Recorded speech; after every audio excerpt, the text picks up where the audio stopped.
लोकाभिरामं रणरङ्गधीरं राजीवनेत्रं रघुवंशनाथं कारुण्यरूपं करुणाकरं तं श्रीरामचन्द्रं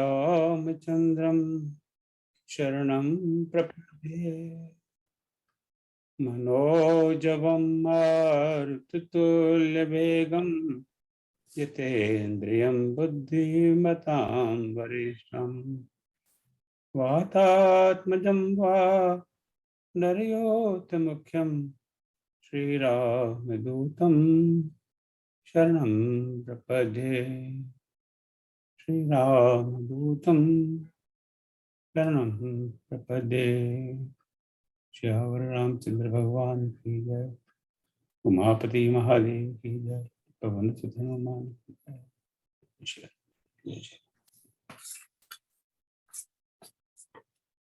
सो भाइयों बहनों, आप सबका श्री रामचरित मंथन के आज के 9 जुलाई के कार्यक्रम में सादर स्वागत। तो आज हम एक बड़ा अजीब सा और विचित्र सा, तुलसीदास जी लिखेंगे विचित्र सा विषय है कि श्री रामचरितमानस की पारायण व्यवस्था। तो हम जब रामचरितमानस पढ़ते हैं और पाठ करते हैं तो सामान्य तौर से अखंड पाठ करते हैं, या इस फोरम पर भी कर चुके हैं कई बार ऑनलाइन। इसके अलावा एक नवा पाठ होता है, एक 9 दिन पाठ करते हैं जो प्राय दुर्गा पूजा के समय 9 दिन उस समय किया जाता है, या चैत्र मास में 9 दिन किया जाता है। और फिर एक मास पारायण है कि पूरे महीने पाठ करिए 30 दिन का। तो वो तो है व्यवस्था है। अब रामचरितमानस की आपके पास गीता प्रेस की कॉपी है सबके पास। अब शायद मैंने पीछे लगा रखा है तो वो दिखाई दे रहा है। तो इसमें सब विश्राम दिए हुए हैं कि भैया आप नवा पारण कर रहे हैं तो यहाँ से अनिल चौधरी जी आप म्यूट कर लेते हैं कि आप यहाँ से लेकर यहाँ तक कर लीजिए, फिर दूसरे दिन यहाँ से यहाँ तो विश्राम के चौधरी जी प्लीज म्यूट योरसेल्फ। यहाँ से यहाँ तक कर लीजिए, यहाँ से यहाँ तक कर लीजिए। इस तरह नवा पारण के भाग बने हुए हैं। तो इसमें आप बात करने की क्या आवश्यकता है, क्यों आज हम इस पर बात कर रहे हैं? इसके 2 कारण हैं। एक तो मैं प्रोफेसर, आपको पता है, तो प्रोफेसर को आलतू फालतू के काम करने की बहुत आदत होती है। ढंग की बात कम करते हैं, इधर उधर की बात जाती है। खास करके मैं अपनी बात कर रहा हूँ, बाकी प्रोफेसर की बात नहीं कर रहा, मैं अपनी बात कर रहा हूँ। तो कुछ न कुछ उल्टा सुल्टा काम होना चाहिए।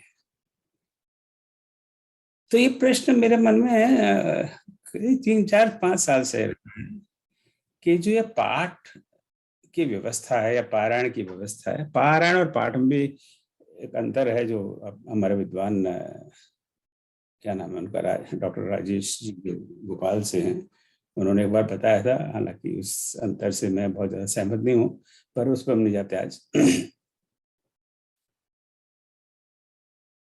कि पाठ और पारायण की व्यवस्था कब से शुरू हुई, कैसे शुरू हुई, और जो ये विभाजन किया हुआ है गीता प्रेस की मानस में, और मैं समझता हूँ बाकी और कई पब्लिशर्स हैं, पर सबसे ज्यादा फेमस पुस्तक तो गीता प्रेस की, क्योंकि बहुत सस्ती दामों में हमें सुलभ की जाती है। इतनी मोटी किताब को 100 रुपए में, 80 रुपए में आज भी मिल रही है। आज आप बाहर चाय पीने जाओगे तो चाय भी 100 रुपए से ज्यादा की आती है, और चलो 100 की नहीं तो 50 की आती है, पता नहीं, मैं तो अफोर्ड कर ही नहीं सकता, तो चाय पीना बंद कर दिया। तो ये व्यवस्था कैसे हुई और ये विभाजन कैसे पड़ा, ये मेरे मन में एक प्रश्न आया था। मैंने विद्यार्थी भाव से, जैसा मेरा भाव है आप सब जानते हैं, कई विद्वानों से एक प्रश्न किया मैंने गीता प्रेस को भी ईमेल लिखा था, कई साल हो गए, 3, 4, 5 साल भी हो सकते हैं, पर उनका कोई उत्तर नहीं आया है। आप जानते हैं हमारे इस मंच पे आदरणीय भाई श्री राम लक्ष्मण गुप्त जी आया करते थे, अब वो नहीं आ रहे, तो काफी बुजुर्ग हैं, परमात्मा को लंबी उम्र दे। तो उनसे भी मेरा इस बारे में ईमेल हुआ था। तो एक मैं आपको ईमेल पढ़ के बता रहा हूँ उनकी, जो उन्होंने मुझे 5 मई 2021 को लिखी थी, तो 2 साल एक साल, उसको 1 साल ही हुआ कि प्रिय भाई ओम, आपने रामचरितमानस के नवान पारायण और मास पारायण के पाठ को लेकर 2 ऐसे प्रश्न पूछे जो प्राय मानस के गंभीर पाठों की जिज्ञासा विद्यमान रहते हैं। तो ऐसा नहीं है मैंने ये प्रश्न पहली बार सोचा हो। अब ये तो बहुत बड़े विद्वान है, रामायण का बहुत अध्ययन किया है, हिंदी के और अंग्रेजी के प्रोफेसर रहे हुए हैं। तो ये कोई प्रश्न शायद नया नहीं है। इन पाठों की परंपरा कब और कैसे प्रारंभ हुई, किसने की और विराम स्थल किस आधार पर तय किए गए, ये ऐसे प्रश्न हैं जिनका उत्तर अभी तक मैंने मानस पर रचित किसी कृति में नहीं पढ़े। ये बड़े विद्वान हैं और उन्होंने बहुत अध्ययन किया है, ये उनका उत्तर है। Of course as a researcher वो भी थोड़ा डिस्क्लेमर डाल दिया उन्होंने बाद में। इसका अभिप्राय बिल्कुल ये नहीं कि इस दिशा में विचारकों की अध्येताओं की ने सोचा ही नहीं। तो ये प्रश्न फिर मैंने भोपाल में भी रामायण केंद्र से भी पूछा और इस फोरम पर भी कई बार इसका जिक्र किया, पर मुझे कहीं कोई इसका उत्तर नहीं मिला। एक पुस्तक का मैं कई बार उल्लेख आपसे करता रहता हूँ, वो है प्रोफेसर फिलिप लेटकिंडॉर्फ की किताब जो है the life of A text. तो रामचरितमानस पर अगर किसी ने जो किताब लिखी हो कि वो पुस्तक क्या है, इसमें मैं नहीं मानता इससे बढ़िया कोई किताब है। हालांकि अगेन मेरी मर्यादा है, बहुत सारी होंगी किताबें पर मैं परिचित नहीं हूँ। तो उन्होंने इस पारायण व्यवस्था का थोड़ा सा उल्लेख किया है, पर उसमें भी कोई बहुत इस विषय में जानकारी नहीं है। तो ये इसकी थोड़ी सी भूमिका रही है। अब थोड़ा सा आगे बढ़े, तो अब हम क्यों बात कर रहे हैं इस विषय पर। तब देखिए कभी 4 दिन बाद श्रावण मास आरंभ होगा, गुरुवार को 14 जुलाई को श्रावण मास आरंभ होगा और श्रावण मास से हम श्रावण पाठ करेंगे 30 दिन इसी फोरम पर। पिछले साल भी किया था। उसका फॉर्मेट है, पहले 45 मिनट पाठ होगा, कोई एक व्यक्ति पाठ करेगा अपने घर पे और हम जूम पर लाइव करेंगे, बाकी सब उसका आनंद लेंगे। उसके बाद में अगले 15-20 मिनट उसकी समीक्षा कोई विद्वान करेंगे, कुछ दिन इस बार में क्या पढ़ा गया संक्षेप है और उसका आध्यात्मिक अर्थ और गूढ़ अर्थ क्या है, उससे जीवन का क्या संदेश है वगैरह वगैरह। तो जब ये पहले बार ये विभाजन की बात आई थी तो 30 दिन पढ़ना है और 30 दिन अलग अलग व्यक्ति पढ़ेंगे, तो एक बात तो आती है लॉजिकली कि 300 भाग करीब करीब समान होने चाहिए। क्योंकि अगर कोई भाग बहुत लंबा हो गया और कोई बहुत छोटा हो गया तो किसी को 1.25 घंटा चाहिएगा पढ़ने के लिए और किसी को 20 मिनट चाहिए। राय है कि नहीं, अगर पाठों की लंबाई कम या ज्यादा हुई, और वो लंबाई कैसे तय की जाए उस पर हम बात करते थोड़ी देर में। तो जब ये पहली बार मास पारायण हुआ तो इस पर मैंने गंभीरता से विचार किया। तो मैंने अपनी मति के अनुसार अलग अलग पाठ बताया। अगर इस बारे में विस्तार से बाद में बात करता हूँ। रामचरितमानस के गहन अध्ययन में आप सबकी रुचि है और उसको देखते हुए हम लोग 4 अगस्त से, जिस दिन गोस्वामी जी की 525वीं जन्म जयंती है, उस दिन से हर गुरुवार को रामायण पर क्लास करेंगे। तो पूरी रामायण का उसमें अध्ययन होगा और उसमें आप ये स्वाध्याय क्लास में आप लोग ही पढ़ाएंगे और आप लोग ही पढ़ेंगे। तो वहां पे भी ये प्रश्न आएगा कि हम किस तरह इस रामायण को समझें और पढ़ें। तो ये इसका बैकग्राउंड है। दैट मीन्स अगर हम नवा पाठ कर रहे हैं या मास पारायण कर रहे हैं या कोई और भी पारायण है, सप्ताह क्यों नहीं, रामायण सप्ताह जैसे भागवत सप्ताह होती है, रामायण सप्ताह भी कर सकते हैं, राइट। रामायण पखवाड़ा भी कर सकते हैं, हिंदी पखवाड़ा होता है, राइट। तो ये तो हमने बनाए हुए हैं। तो एक जो संदर्भ में जो एज ए रिसर्चर मैंने इसको थोड़ा सा रिसर्च करने की कोशिश की, पर मुझे कोई बहुत सफलता प्राप्त नहीं हुई। अगर आपके पास में इस बारे में कोई जानकारी हो तो प्लीज मुझे अवश्य बताएं, क्यों मुझे इसकी सख्त जरूरत है। जरूरी नहीं है कि अभी बताएं, बाद में मुझे आप मैसेज भेज दें, मैं आपसे फोन पर बात कर सकता हूँ। पर क्रेडिबल इन्फॉर्मेशन, गैस वर्क नहीं। तो क्रेडिबल इन्फॉर्मेशन, कहीं कोई रिसर्च पेपर हो, कहीं कोई संदर्भ, ये नहीं कि कोई पंडित जी अगर वो कह के चले गए, उसका कोई अर्थ नहीं। Based on some logic, some evidence, something. तो इस पर जरा बात करते हैं और संदर्भ में भी बात करता हूँ। तो अब मैं आगे बढ़ूं इसके पहले, अब मैं इसके बाद मैं पावर पॉइंट से बात करूंगा। पहले मैंने सोचा था आज मैं पावर पॉइंट का प्रयोग नहीं करूंगा, पर मुझे लगा आज शायद सबसे ज्यादा आवश्यकता है पावर पॉइंट की, और दिन शायद इतनी नहीं है। इसलिए आज मैं सुबह 6 बजे से करीब 9 साढ़े 9 बजे तक पावर पॉइंट बनाने में मुझे लग गई और बड़ा अच्छा आनंद आया उसमें। कम से कम सब एक कोहेसिव प्रेजेंटेशन हो जाएगा। पर इसके आगे बढ़ूं इसके पहले आपका कोई प्रश्न, कोई टिप्पणी इस विषय पर? ओके, तो अब आगे बढ़ते हैं। और आप एज यूजुअल मेरे चाहे जब टोकिए, कोई भी पर बस विषय से लेकर प्रश्न हो, और विषय पर ही कोई टिप्पणी हो, उसका वो ज्यादा मेरे ख्याल से उचित रहेगा। तो जय श्री राम, आप मुझे आशीर्वाद दें, मैं आगे बढ़ता हूँ।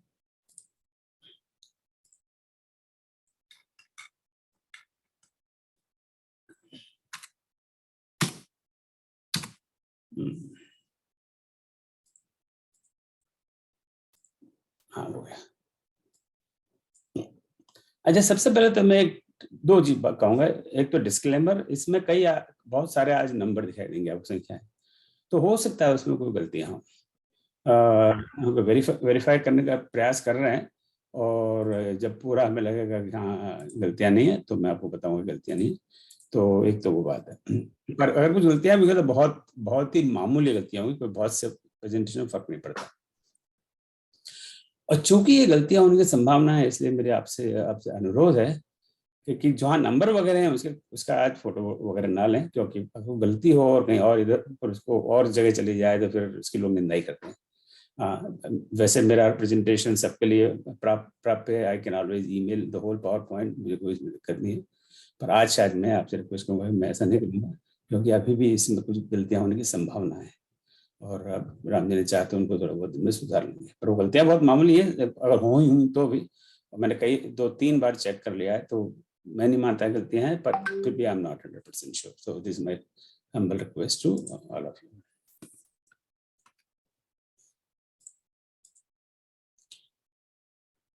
सबसे पहले तो बिल्कुल ट्रिवियल बात बता देता हूँ, सब जानते ही हैं कि रामचरितमानस गोस्वामी तो संस्कृत रचना है। संवत 1631 में उन्होंने आरंभ की, तो करीब 450 साल होने आएंगे थोड़े दिनों में। और इन्होंने संस्कृत और ये पद्य में रचना है, और इनमें इन्होंने संस्कृत छंद में और हिंदी छंद है। पर वो चूंकि वो खड़ी ही बोली नहीं है, तो उसको कुछ लोग प्राकृत छंद भी कहते हैं। आप प्राकृत छंद कह लीजिए, हिंदी छंद कह लीजिए, जो भी आप कहना चाहें। मैं व्याकरण का कोई एक्सपर्ट नहीं हूँ, तो इस विषय पर मैं नहीं जानता। पर विद्वान लोग इसको प्राकृत छंद भी कहते हैं कि प्राकृत भाषा है, और यह हिंदी छंद, तो ये हम सब जानते हैं। अब संस्कृत छंदों को हम छोड़ देते हैं इस समय। कभी कभी इसी फोरम पर हम जो संस्कृत में जो छंद है उस पर विशेष अलग से चर्चा करेंगे। तो जो हिंदी के छंद है, वो मेन छंद तो चौपाई है। हम जानते हैं जब कभी या रामायण की चौपाई है। कई बार हम लोग दोहे को भी चौपाई कह देते हैं कि अच्छा कौन सी चौपाई, ये चौपाई है, वो होता है वास्तव में दोहा है। तो जो मेन इसका मुख्य छंद है मानस में, वो है चौपाई। उसके बाद में दोहा, उसके बाद में सोरठा, और उसके बाद में अन्य छंद।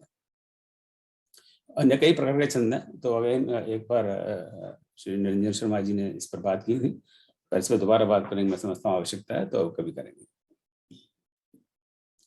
चूंकि इसका मुख्य छंद चौपाई है, तो कई बार रामचरितमानस को चौपाई रामायण भी कहा जाता है, क्योंकि चौपाई रामायण यानी तुलसीकृत रामायण यानी रामचरितमानस। तो चौपाई क्या है, दोहा क्या है, सोरठा क्या है, आज फिर उस विषय पर विस्तार से बात करने का समय नहीं है। इस पर अगेन फिर कभी एक बार बात कर चुके हैं हम। खास करके मैंने मानस को सही उच्चारण से कैसे पढ़ा उस पर मैंने चर्चा की थी, तो आज मैं इस पर चर्चा नहीं कर रहा। अगले सप्ताह से हम लोग 3 सप्ताह लगातार मानस के सोरठाओं पे बात करेंगे। तो मैं अगले सप्ताह सोरठे पर संक्षिप्त में बात करूंगा, और फिर बाकी सारे मित्र विभिन्न सोरठों पर अपने अपने विचार व्यक्त करेंगे। अब मानस का स्ट्रक्चर क्या है, प्रारूप क्या है, तो अब प्रारूप पता नहीं इसका सही हिंदी ट्रांसलेशन है नहीं। तो एक तो हम सब जानते हैं इसके 7 कांड ने, तो उन्होंने सारी राम कथा को, मानस क्या है, राम जी की कथा है, राम जी की स्टोरी, इसलिए हम इसको इतिहास कहते हैं, एज इट हैपेंड, कि जो हुआ है उसका उन्होंने वर्णन किया है। पहले सबसे पहले वाल्मीकि जी ने उसको इन राइटिंग वर्णन किया है। हालांकि रामकथा तो वाल्मीकि जी से पहले से प्रचलित है, पर इन राइटिंग पहले इन राइटिंग है वो वाल्मीकि जी। इस पे मेरे ख्याल से कोई दो राय नहीं है, सब विद्वानों की सहमति है। वाल्मीकि जी ने भी सारी रामकथा को 7 भाग में विभक्त किया। उनको कांड कहा गया, बाल कांड, अयोध्या कांड, अरण्य कांड, किष्किंधा कांड, सुंदर कांड, और बाद में उस युद्ध कांड। उन्होंने उत्तरकांड, लंका कांड का, उन्होंने युद्ध कांड का, और बाद में उत्तरकांड, जिसके बारे में विद्वानों में बहुत बड़ा मतभेद है। बहुत से लोग मानते हैं कि उत्तरकांड वाल्मीकि जी ने नहीं लिखा, ये बाद में लिखा गया है। अब कुछ अध्ययन करने के बाद में मैं भी इस बात को मानने लगा हूँ कि हालांकि गीता प्रेस में उन्होंने उत्तरकांड दिया हुआ है, पर मुझे मन में ऐसा लगता है कि ये शायद ठीक नहीं है, ये वाल्मीकि जी का लिखा हुआ नहीं है। पर हम वाल्मीकि जी की बात नहीं कर रहे हैं आज हम रामचरितमानस की बात कर रहे हैं।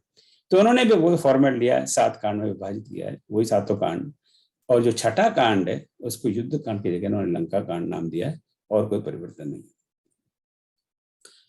जहां तक कथा वस्तु का सवाल है, कथा वस्तु करीब करीब वही तो नहीं कहना चाहिए, सिमिलर कथा वस्तु वाल्मीकि रामायण है वो यही है।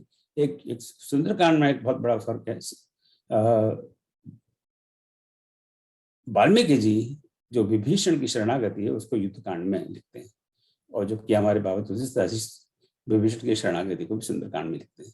ये एक मेरे ख्याल से एक मेजर डिफरेंस है in terms of division of the story line. बाकी तो तो हम सब इस ग्रंथ के प्रारूप से परिचित हैं। हर कांड का आरंभ में संस्कृत के श्लोक हैं। सो उसमें बेसिकली स्तुति है आरंभ में राम जी की, शिव भगवान की, सरस्वती माता की, जैसी जरूरत है। और जैसे सुंदरकांड आता है तो हनुमान जी की स्तुति।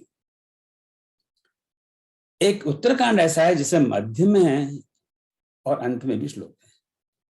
सिर्फ उत्तरकांड में, बाकी सब कांड सिर्फ आरंभ में श्लोक है। इसके अलावा जैसे अभी 2 मिनट पहले बात की थी कि 3 मुख्य मीटर्स हैं, छंद है, चौपाई, दोहा, सोरठा है। पर स्ट्रक्चर ऐसा है कि एक कोई दोहा आएगा, उसके बाद में 8, 10, 12, 20 चौपाइयां आएंगी, फिर दोहा आएगा। कई बार दोहा नहीं होगा तो सोरठा होगा, या दोहा और सोरठा दोनों होंगे, या 2 दोहे होंगे, या 2 दोहे 1 सोरठा होगा। इस तरह का पूरी रामचरितमानस का स्ट्रक्चर है। आप सभी बात से परिचित हैं, पर आज की बात को समझने के लिए इसकी रूपरेखा को समझना काफी आवश्यक है।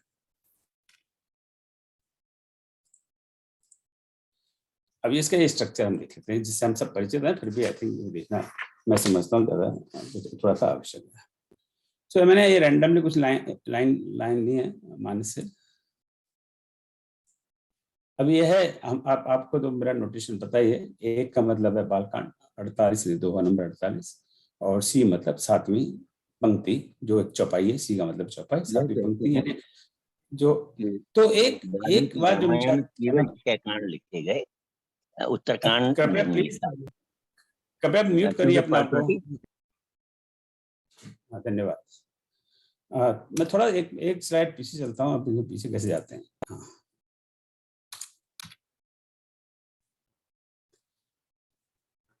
एक इंटरेस्टिंग बात जो हम हमारे पास मानस की प्रतियां, गीता प्रेस की प्रतियां, और शायद और प्रेस में भी है, कि जब दोहा या सोरठा आता है वहां पे एक नंबर पड़ा हुआ है, राइट? 1, 2, 3, 4, 5, 6, 7, इस तरह दोहा नंबर 7, दोहा नंबर 8, दोहा नंबर 15, दोहा नंबर 222, इस तरह से हर कांड में दोहे के नंबर पड़े हुए हैं। पर चौपाइयों पर कोई नंबर नहीं है, छंद पे, बाकी छंदों पे कोई नंबर नहीं है, दोहे पर नंबर है। इस तरह से हमें दिखाई देती है। अब वो नंबर बाबा तुलसीदास ने डाले या बाद में डाले मुझे नहीं पता, पर वो आजकल जो हम मानस के प्रति पढ़ते हैं और देखते हैं उसमें नंबर डले हुए हैं, तो इसका थोड़ा ध्यान रहना चाहिए। तो जब हम ये कहते हैं कि ये 48वां दोहा है, इसका मतलब यह है, हृदय विचारत जात हर, कई विध दर्शन हो, गुप्त रूप प्रभु अवतरे, प्रभु गए जान सबको, प्रभु गए जान सबको। ये एक दोहा है जो बालकांड में 48वां दोहा है। फिर उसके तुरंत बाद तुलसीदास जी एक सोरठा लिखते हैं, शंकर और अति क्षोभ, सती न जाने बनम सोई, तुलसी दर्शन लो मन डर लोचन लालच। तो एक दोहा लिखा है, एक सोरठा लिखा है। चूंकि वो एक के बाद एक है, तो नंबर जो छपी हुई किताबें हैं, पुस्तकें, ग्रंथ हैं, उनमें वही नंबर है 48। और चूंकि वो 2 हैं लगातार, तो उसको डाल दिया उन्होंने का खा, क्योंकि ये इंग्लिश में, तो मैंने ABCD डाल दिया है का खा की वजह। सो ये 48 का दोहा है, ये 48 ब सोरठा है, राइट? तो दोहे के क्रम के अनुसार ये 48वां दोहा है, 48वां सोरठा है। पर ये थोड़ा मिसलीडिंग है, ये 48वां सोरठा नहीं है, इसका क्रमांक यहाँ 48 है, इसका मतलब ये नहीं कि ये इसके पहले 47 से उठे आ चुके, ये नहीं है इसका मतलब। ये हम सब समझते हैं, पर हम नॉर्मली इस तरह से यूज करते हैं। तो फॉर्मेट क्या होगा, जैसे यहाँ एक चौपाई है, तई अवसर व्यंजन मई बार हरि भगवन लीना वदारा पिता वचन राज उदासी दंडक वन विचरता विनाशी, ये चौपाई 8वीं चौपाई है इस दोहे के ऊपर, तो उसका भी नंबर 48 है। ये मानस के जो विशेषज्ञ हैं ये कन्वेंशन अडॉप्ट किया हुआ है। तो ये चौपाई 8वीं है, उसके बाद में इन्होंने एक दोहा दे दिया, एक सोठा दे दिया, फिर चौपाई रावण मरण मनुज कर जा प्रभु वचन की नहीं साचा वगैरह वगैरह वगैरह। फिर 8वीं चौपाई कभो बिचोग वियोग ने जाके देखा प्रगट पर दुख ताके, और फिर तुलसीदास जी ने एक दोहा लिख दिया, अति विचित्र चर जाने परम सुजान जय मति मंदिर मोह बस हृदय धरई कछुआन। चूंकि अगला दोहा है यहाँ 48वां है, तो ये 49वां है 49। इसका अर्थ नहीं है कि ये 49th दोहा है बालकांड में, ये कोई जरूरी नहीं है, क्योंकि हो सकता है इसके पहले 50 दोहे आ चुके हों, 52 दोहे आ चुके हों, या 45 दोहे आ चुके हों, पर हम इसको कहते हैं ये दोहा 49 है, ठीक है, which is fine, but we should very clear it is not 49th दोहा। इसका नंबर भले 49 हो, बट इट्स नॉट 49 दोहा, राइट। और जरूरी नहीं है कि नहीं हो संयुक्त हो भी सकता है, पर कोई आवश्यक नहीं। तो ये पूरी रामायण का स्ट्रक्चर है जिससे हम सब परिचित हैं, right. Before I continue, anybody any question?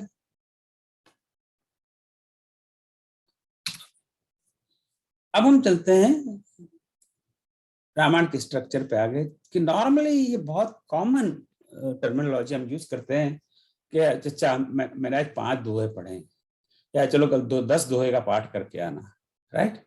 तो वो जब हम कहते हैं 5 दोहे पढ़े हैं, तो उसका क्या मतलब है। यहाँ पे दोहा शब्द में श्लेष है, ये 2 अर्थों में प्रयोग होता है। एक तो दोहा है कि जो अपने आप में एक 2 लाइन का मीटर है, जैसे हमने 2-3 दोहे पढ़े। दूसरा दोहा है कि एक दोहे से लेकर दूसरे दोहे का जो डिस्टेंस है, जो अंतरा है, जो कवि लोग कहते हैं ना अपनी कविताओं में, मुखड़ा और अंतरा, ये पता नहीं मैं सही कह रहा मैं नहीं कह रहा, तो जो अंतरा है उसको दोहा कहते हैं। इसलिए जब बालकांड में हम जब बालकांड खोल के बैठते हैं, तो हम कहते हैं बालकांड में 361 दोहे हैं, 361, राइट। और मैं सुंदरकांड का एग्जांपल लूं, सुंदरकांड का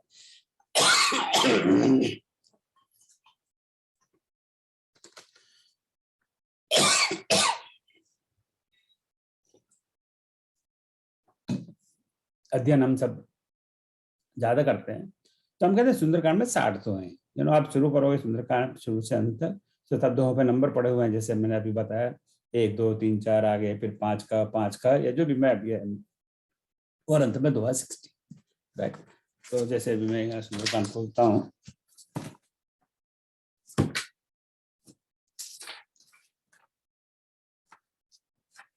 तो सुंदरकांड का अंतिम 2 पंक्तियां हैं, सकल सुमंगलदायक रघुनायक गुणगान, सहधर सुनई तरह भव सिंधु बिना जल जान, राम जय जय राम। और वहां पे संख्या है 60, इसका मतलब कि वो दोहा नंबर 60 है। और हम कहते हैं सुंदरकांड में 60 दोहे हैं। तो जब हम कहते हैं सुंदरकांड में 60 दोहे हैं, तो टेक्निकली वो गलत शब्द का प्रयोग है, तो 60 दोहे नहीं है, 60 दोहे के स्टांजाज हैं, राइट। तो जो 59वां दोहा खत्म होने के बाद में 60वां दोहा शुरू होता है, उस होल सारे पोर्शन को हम एक दोहा कहेंगे, तो वो एक दोहा हुआ। तो ऐसे 60 दोहे हैं, तो we have to be very careful. तो 60 दोहे नहीं है, बट 60 दोहा का स्टांजा है। अनफॉर्चुनेटली स्टांजा का कोई अप्रोप्रिएट हिंदी ट्रांसलेशन नहीं है, राइट। तो stanza is the correct word which like Philip Letkendorf used in his book. हम सिर्फ उसको दोहा के छोड़ देते हैं। अब थोड़ा सा यहाँ पे चले, तो यहाँ पे क्या दोहा हुआ है, अब यहाँ पे आप यहाँ से शुरू करें, आई डोंट नो कर पाऊंगा नहीं कर पाऊंगा प्रेजेंटेशन। तो यहाँ पर रावण मरण मनुज करे नाचा प्रभु वचन की नहीं ऐसा नाचा, यहाँ से ये दोहा शुरू हुआ और यहाँ से चलते चलते यहाँ तक, यानी ये 8 पंक्तियां जो चौपाई किए हैं, और ये दोहा, ये 10 पंक्तियों, ये एक दोहा हुआ। इतना पढ़ेंगे तो हम कहते हैं कि आज मैंने एक दोहा पढ़ा। कौन सा दोहा पढ़ा? दोहा नंबर 49। तो मैं कह कि आज मैंने एक दोहा पढ़ा, तो उसका मतलब ये है कि मैंने ये दोहा पढ़ा 2 लाइन या पूरी 10 लाइन पढ़ी। It has to be very clear in our mind. तो एक दोहा पढ़ा है मैंने, 49वां दोहा पढ़ा, तो इसका मतलब हुआ मैंने 10 लाइन पढ़ी, और मैंने 49वां दोहा पढ़ा तो इसका मतलब यही लाइन हुई। तो ये बहुत बड़ा कंफ्यूजन क्रिएट करता है, क्योंकि ये दोहा शब्द हम डबल मीनिंग में प्रयोग करते हैं। तो अगर हम देखें मानस को, इनके जो 7 कांड हैं, इनमें जो दोहे की स्टांजाज हैं वो हैं, ये सब आप जानते हैं, सब मानस में लिखे हुए हैं। 361 बालकांड में, 326 अयोध्या कांड में, अरण्य कांड में 46 है, किष्किंधा कांड में 30 है, सुंदर कांड में 60 है। जो पर्पल रंग में, इस पर मत जाइए आप, मैं भी थोड़ी देर में बात करता हूँ इस विषय में। और जो लंका कांड है उसमें 121 है, 130 उत्तरकांड में है, और कुल मिला के 1074 कोट अनकोट दोहे हैं। पर वो कहना कि इतने दोहे हैं वो गलत यूज एक्चुअली, वो इतने स्टांजाज हैं रामचरितमानस में, जो एक काइंड ऑफ एक दोहा जिसको हम कहते हैं, इतनी चौपाइयां प्लस एक दोहा, एंड में एक दोहा या 2 दोहा या 3 दोहा, उसको मिलाकर एक दोहा बना, वो 1074 है।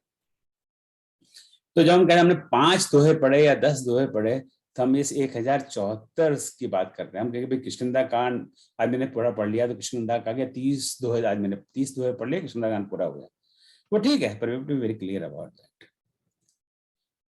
तो जो प्रिंटेड कॉपीज हैं उसमें तुलसीदास से मैंने कहा ना कि दोहा हो या सोरठा हो, वहां पे दोहे का नंबर लिखा जाता है या सोरठे का नंबर लिखा जाता है, पर वो अलग अलग नहीं है। तो वहां पे दो या पर 2 से अधिक हो तो विल राइट 2, 2 का, 2 का, जो भी सोरठा नंबर हो, 45 का, 45 का, 45 का, 45, इस तरह से वो नंबर चलते हैं। तो का अब जो मैं आपको बता रहा हूँ उसमें वो ABCD। पर जो एक्चुअल दोहा है, जिसको दोहा कहते हैं यानी 2 पंक्तियां, वो नंबर ये है। अब ये जो है पर्पल में, these numbers are subject to verification, there could be an error, इसलिए मैंने कुछ वॉलंटियर्स से आप संक्षिप्त रामायण ग्रुप में डाला हुआ है कि अगर आप इसको मैनुअली काउंट करके मुझे बताएं, आई अप्रिशिएट।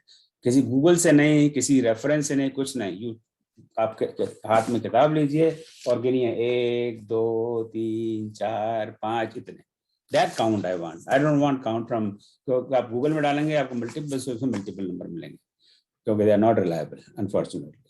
इवन मैंने इस संदर्भ में आर्टिकल्स भी देखे, प्रिंटेड आर्टिकल्स देखे, same issue, different numbers in different places, so we don't want to go by that. तो जो मेरे काउंट है, जो मैंने काउंट किए हैं, उस हिसाब से एक्चुअल दोहा इतने हैं। तो आप देखते हैं बालकांड में 361 स्टैंजा है, पर दोहा 359 है। आप कहेंगे ऐसा कैसे संभव है? एक्चुअली स्टैंजा 361, तो कम से कम इतने दोहे होने चाहिए। इसके लिए इसका कारण यह है कि इसके साथ में सोरठे भी हैं। सो दोहे, और जहाँ सोरठा है वहां भी एक नया दोहा स्टैंजा शुरू हो गया, तो इसलिए अब ये नंबर 314 ही है, तो 12 उल्टे कम है, इतने तो होने चाहिए। एक स्टैंजा के बाद एक दोहा आता है, पर 2 दोहा है जरूरी नहीं है, वो चिंता वो सोरठा हो, इसलिए ये नंबर में डिस्क्रिपेंसी दिखाई दी है।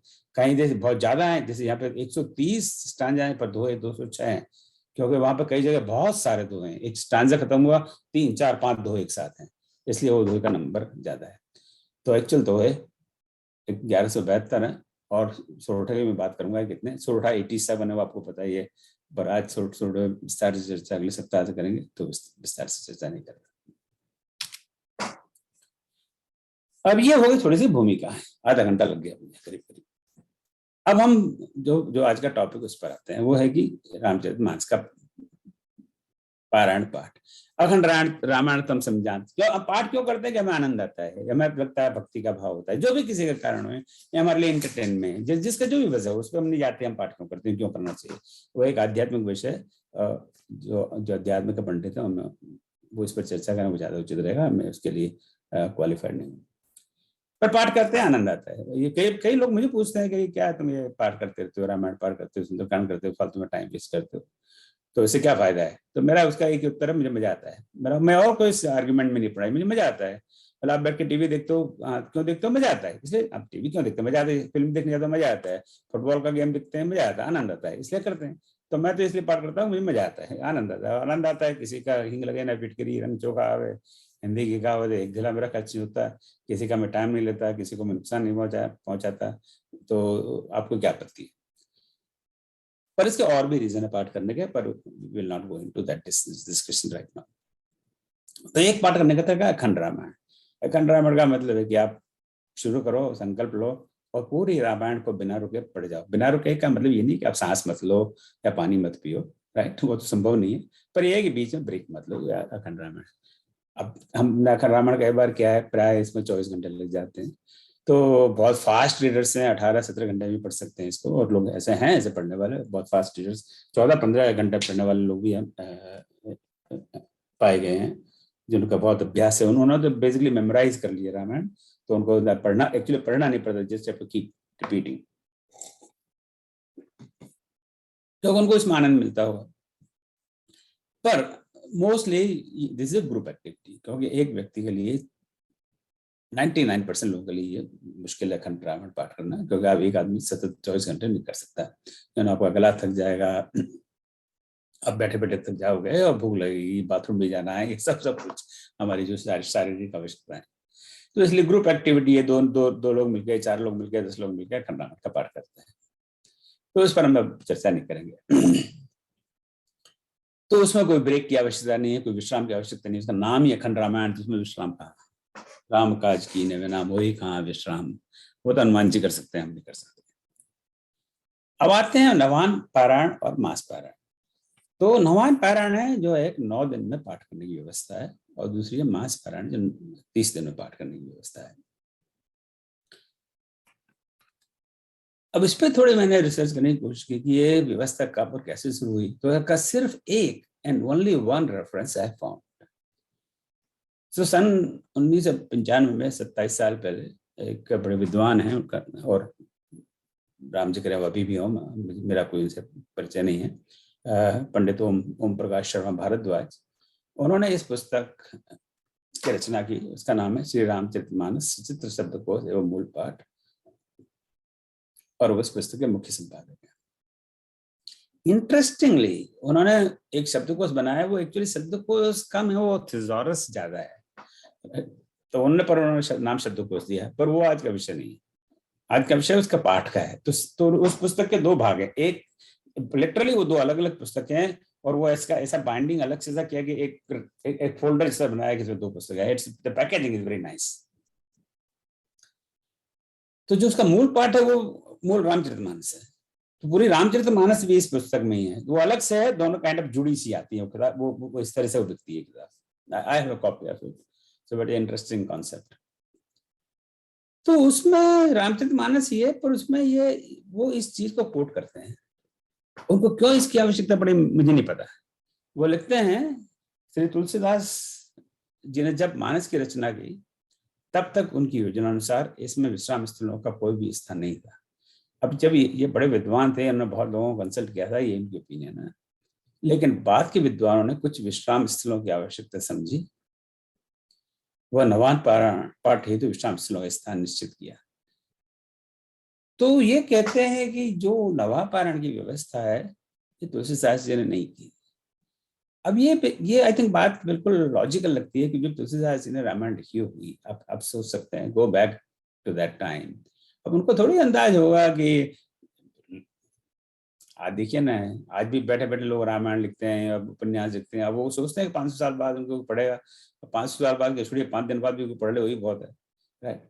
तो उनको थोड़ी ये कल्पना होगी कि लोग बाग इस, और जब उन्होंने लिखी थी बड़ा विरोध हुआ था उसका, ये सारी कहानी हम जानते हैं तुलसीदास जी की विषय में, पंडितों ने बहुत विरोध किया कि ऐसे अवधि भाषा में कौन है, ये राम कथा कौन कैसे लिख सकता है, तो ये देववाणी संस्कृत में लिखी जानी चाहिए।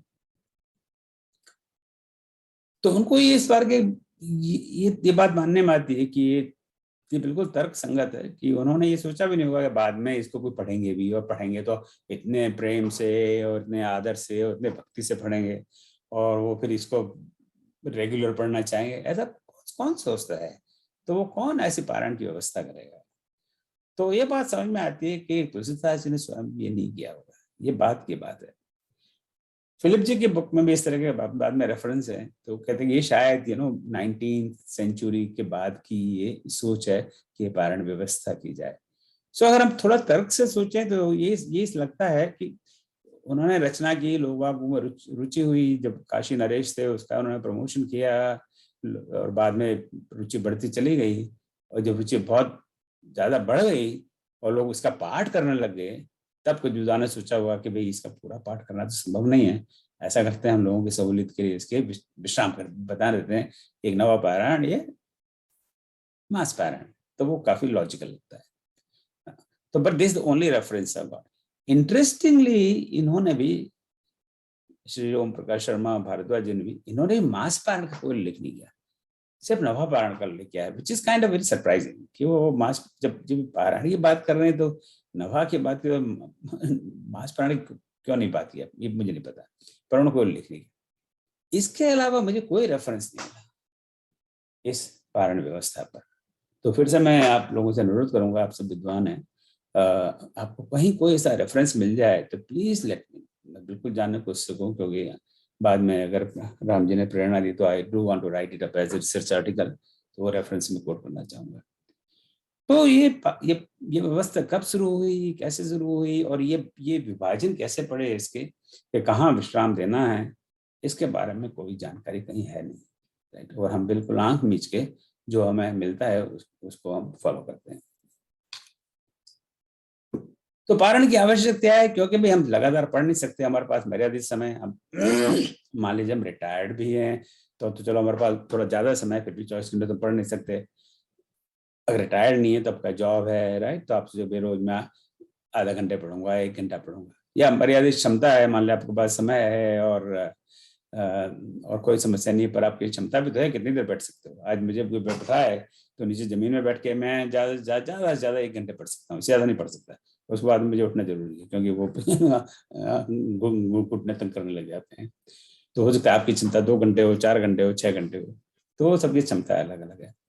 तीसरा फिर हेतु क्या है, एक सिर्फ पढ़ने का हेतु है तो एक बात है, और पढ़ते समय थोड़ा सा समझने का भी हेतु है, पढ़ते पढ़ते उस भाव को, तो भी आपकी गति कम हो जाएगी। आप भले उसका अर्थ पढ़ेंगे नहीं, पर आप पढ़ते जाएं, पर साथ साथ सोच जाए क्या लिखा हुआ है, तो उसमें भी ज्यादा समय चाहिए।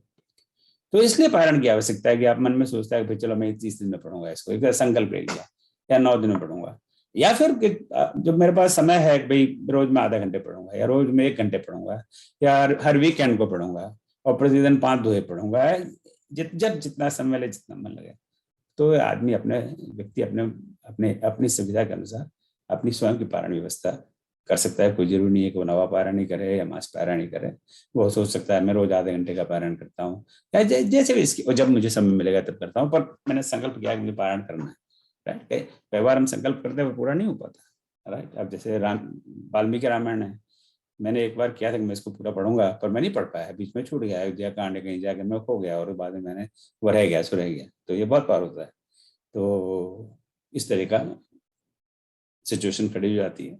तो ये पारायण की इसलिए आवश्यकता है, अगर आप संकल्प करो तो मन में ये होना चाहिए, एक रूल होना चाहिए, रोज मैं 5 दोहे पढ़ूंगा, रोज मैं आधा घंटे पढ़ूंगा, जो भी है। अब हम जो पारायण व्यवस्था है गीता प्रेस में, उस पर जाते हैं।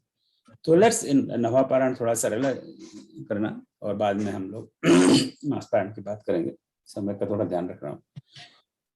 तो जो नवा पारायण है वो 9 दिन का पारायण है। तो गीता प्रेस की व्यवस्था किस तरह से की होगी उसकी हम संकल्पना करते हैं।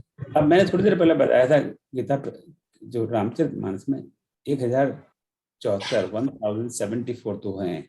फिर से मैं करेक्ट कर दूं, ये दोहे नहीं है, ये दोहे स्टैंजा है, राइट। याद आ रहा है ना आपको दोहे? प्लीज म्यूट रखिए अपना आपको देवी जी। सो 1074 ये दोहा के स्टांजाज हैं, दोहे के अंतरा हैं, ऐसा कह लीजिए आप, राइट। सो अगर हमें ये 9 दिन पढ़ना है तो आइडियली इनको हम गीता प्रेस से सोचा होगा, अभी हम कल्पना कर रहे हैं कि इनको 9 गीता प्रेस के जो विद्वान रहे होंगे, बड़े बड़े विद्वान हैं, पर मैं उनको बहुत प्रणाम करता हूँ, उन्होंने इतना काम किया है और मानस जन जन तक पहुंचाया है। तो उसकी कोई टीका टिप्पणी नहीं है, आपको सबको प्रणाम करता हूँ। कोई ना सोचे कि हम किसी में दोष निकाल रहे हैं, हम सिर्फ उनका अध्ययन कर रहे हैं। तो जो गीता प्रेस की जब ये नवा पारायण की व्यवस्था जिन्होंने भी की होगी, किसी एक व्यक्ति ने या कोई टीम होगी या जो भी होगा, तो उन्होंने सोचा होगा भाई 1074 दोहे हैं या दोहा स्टांजाज हैं, पर हम हिंदी में तो सामान्य दो ही कहते हैं। 9 दिन ऐसा करते हैं, 9 दिन नवा पारायण करना है तो 9 दिन 9 विभाग में बांट लेते हैं, और उतने दोहे का रोज पाठ करते हैं, हो गया नवा पारायण। वेरी लॉजिकल है ना, तार्किक है, इसमें कोई लॉजिक नहीं है। तो थोड़ा सा मैथमेटिक्स लगाया मैंने, ये कंप्यूटर का यूज किया डिवाइड करने के लिए, हाथ से तो होता नहीं है। तो 1074 को 9 से भाग करो तो 119.3, और उसको राउंड करो तो 119, 120। तो अगर आप 119, 120 दोहे पर विराम दो या विश्राम दो तो 9 दिन में हो जाएगा पाठ। ये ना बिल्कुल बेसिक अर्थमेटिक, राइट। तो इसको अर्थमेटिक के क्वेश्चन पेपर में ये क्वेश्चन पूछ सकते हैं हम। तो 119, 120 दो का विराम दीजिए तो 9 दिन में पाठ पूरा हो जाएगा। बिल्कुल तार्किक है, इसमें कोई लॉजिक नहीं है। तो उनकी व्यवस्था के अनुसार ये पाठ के भाग हैं। तो ये 9 दिन के पाठ हैं, 1, 2, 3, 4, 9। तो जैसे पहला जो है ब्रेक है, पहले दिन का पाठ है जो कि ये गीता प्रेस के हिसाब से यह है दोहा 120 का पर खत्म होता है। दूसरे दिन का पाठ है 1 इज बालकांड। दूसरे दिन का पाठ है यहाँ से शुरू होगा, दोहा 239 पे खत्म होता है। तीसरे दिन का 358 पे खत्म होता है। फिर चौथा है अयोध्या कांड 2 से 16 पर। फिर 5वें दिन अयोध्या कांड 2 से 36 पर। छठे दिन 6th डे अरण्य कांड दोहा 29 का पर। 7वें दिन लंका कांड 12 का पर। 8वां उत्तरकांड 10 का पर। और 9वां तो रामचरितमानस का पूरा अध्ययन हो गया। और कुल मिला के अगर हम लाइन गिने, पंक्तियां गिने, तो 12,579 पंक्तियां, 12,579। अगेन दिस नंबर में not be accurate, so please don't quote that. मैं आपसे फिर से निवेदन कर रहा हूँ, इसका आप कहीं कोट ना करें, क्योंकि आप मैंने वेरीफाई किया है, 1 नहीं 2 नहीं 4 बार गया है, पर फिर भी I want it verified bye you, let me know कि करेक्ट है कि नहीं। पर 12,579 नहीं होगा तो 580 होगा, 590 होगा, कुछ ज्यादा फर्क नहीं है, कुछ गलती होगी तो। और वो लाइन गिनने में भी क्या प्रॉब्लम क्या है कि जो संस्कृत श्लोक हैं उनकी लाइन कैसे गिननी चाहिए वो मुझे अभी भी स्पष्ट नहीं है। तो पर वो अपने आप में अगेन अलग विषय, जब संस्कृत श्लोक पर बात करेंगे तो। अब हम इसको देखते हैं, जो गीता प्रेस की व्यवस्था को देखते हैं, तो हम उसके हिसाब से हम जाएं तो 120 दोहे, दोहा स्टैंजा, वो डे 1, डे 5 और डे 9 है। और 119 दोहे बाकी 6 दिन है, डे 2, डे 2 दूसरे दिन, तीसरे दिन, चौथे दिन, छठे, 7वें, 8वें दिन। तो ये व्यवस्था है, तो लगती है परफेक्ट व्यवस्था है कि भाई ठीक है, 120 दोहे हमने पढ़ लिए 3 दिन और 119 दोहे पढ़ लिए 6 दिन, तो कुल मिला के 1074 दोहे हो गया अपना काम, रामायण का पाठ हो गया, रामायण का पारायण हो गया। अब इसमें क्या प्रॉब्लम है? अब इसकी क्या प्रॉब्लम है वो मैं आपको बताता हूँ, जो मुझे लगती है। पहली बात तो आप देखिए, जब हम बालकांड का पाठ करते हैं तो पहले दिन, दूसरे दिन, तीसरे दिन, बालकांड सबसे बड़ा कांड आप जानते हैं। तीसरे दिन दोहा 358 पे बालकांड अभी खत्म नहीं हुआ, पर दोहा तीसरा दिन खत्म हो गया। अब आप जानते हैं, थोड़ी देर मैंने पहले बताया था और आपको पता है कि बालकांड में कुल 361 दोहे, मतलब अगेन दोहे का मतलब यहाँ दोहा स्टैंजा, मतलब सिर्फ 3 दोहे छोड़ दिए और अयोध्या कांड रह गया। वो थोड़ा सा बड़ा अजीब सा लगता है कि आप इतना ज्यादा अध्ययन कर रहे हो, 120 दोहे पढ़ रहे हो, तो सिर्फ 3 दोहे छोड़ दिए। कम से कम बालकांड खत्म कर देते उस दिन, राइट। एक पूरी कहानी खत्म हो जाती। बालकांड का बड़ा लॉजिकल एंड है, भगवान श्री राम का विवाह हो गया, अयोध्या वापस आ गए, सब लोग खुश हैं, आनंद हो रहा है वहां पे बालकांड समाप्त हो जाती है। तो वो 3 दोहे छोड़ने का क्या औचित्य है?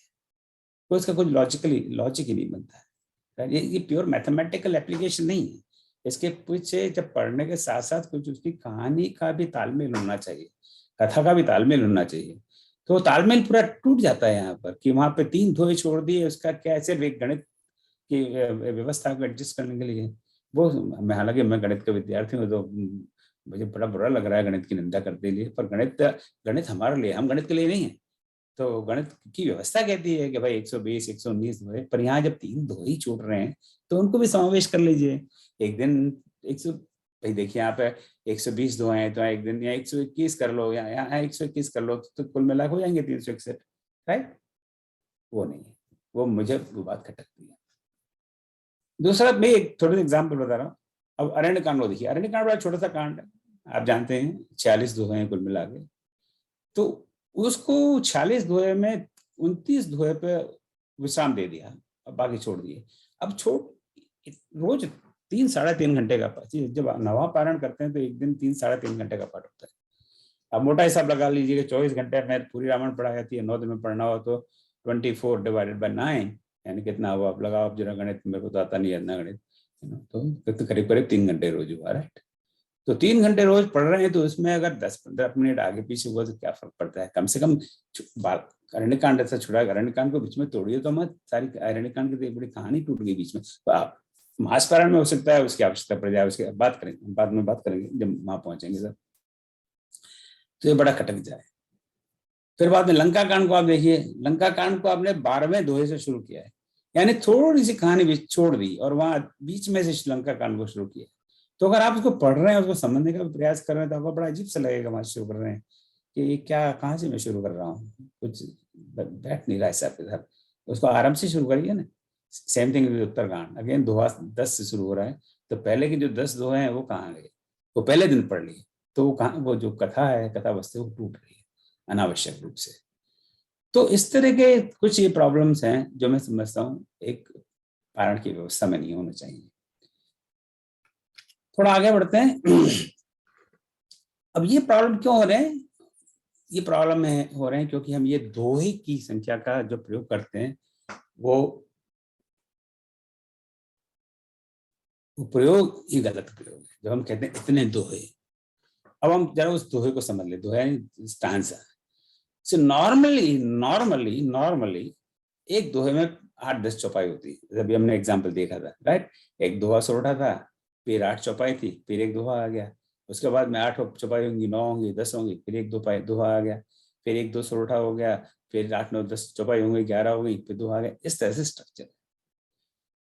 पर वो नंबर दो दोहों के बीच में जो नंबर है वो स्टैंडर्ड नहीं है। कई दोहे बहुत लंबे हैं। अब मैं 2-3 एग्जाम्पल आपको बता रहा हूँ। अरण्य कांड में दोहा 10 जहां नंबर है और दोहा 11 है, उसके बीच में 27 चौपाई है। अब आप सोचिए कितना लंबा दोहा है। अब जो व्यक्ति वो दोहा पढ़ेगा, जो दोहा नंबर 11 इसको कहेंगे हम, वो 27 चौपाई पढ़ेगा, विच इज लाइक 3 दोहा पढ़ रहा है। उसमें सुतीक्षण मुनि द्वारा श्री राम की वंदना है। अब वो सब मैं आपको बता नहीं रहा यहाँ पर क्योंकि उसमें बहुत समय चला जाएगा। अब ये सब मैं वेरीफाई कर चुका हूँ, आप भी वेरीफाई करने के लिए आमंत्रित है। किष्किंधा कांड में दोहा 6 और 7, किष्किंधा कांड सबसे छोटा कांड है रामायण में। दोहा 6 और 7 के बीच में 29 चौपाई हैं, जहां भगवान श्री राम और सुग्रीव के बीच का संवाद है। बीच में कोई ब्रेक नहीं है, बीच में कोई छंद नहीं। दोहा 6 शुरू होता है और दोहा 7 के बाद में बीच में बस इतनी सारी चौपाइयां हैं। और सबसे बड़ा, जहां तक मैं समझता हूँ और आप लोगों को मैं आमंत्रित करता हूँ इसको वेरीफाई करें, उत्तरकांड में दोहा 120 और 121 के बीच में 37 चौपाई है। अब आप सोच लीजिए कितना लंबा दोहा है।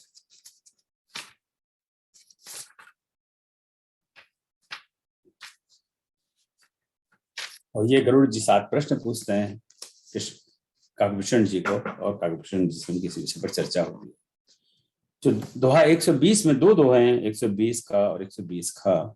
120 का है, बिरत चरम असि ज्ञान मद लोह मोर प्रमार जन पाए सो हरि भगत देह खगेश विचार।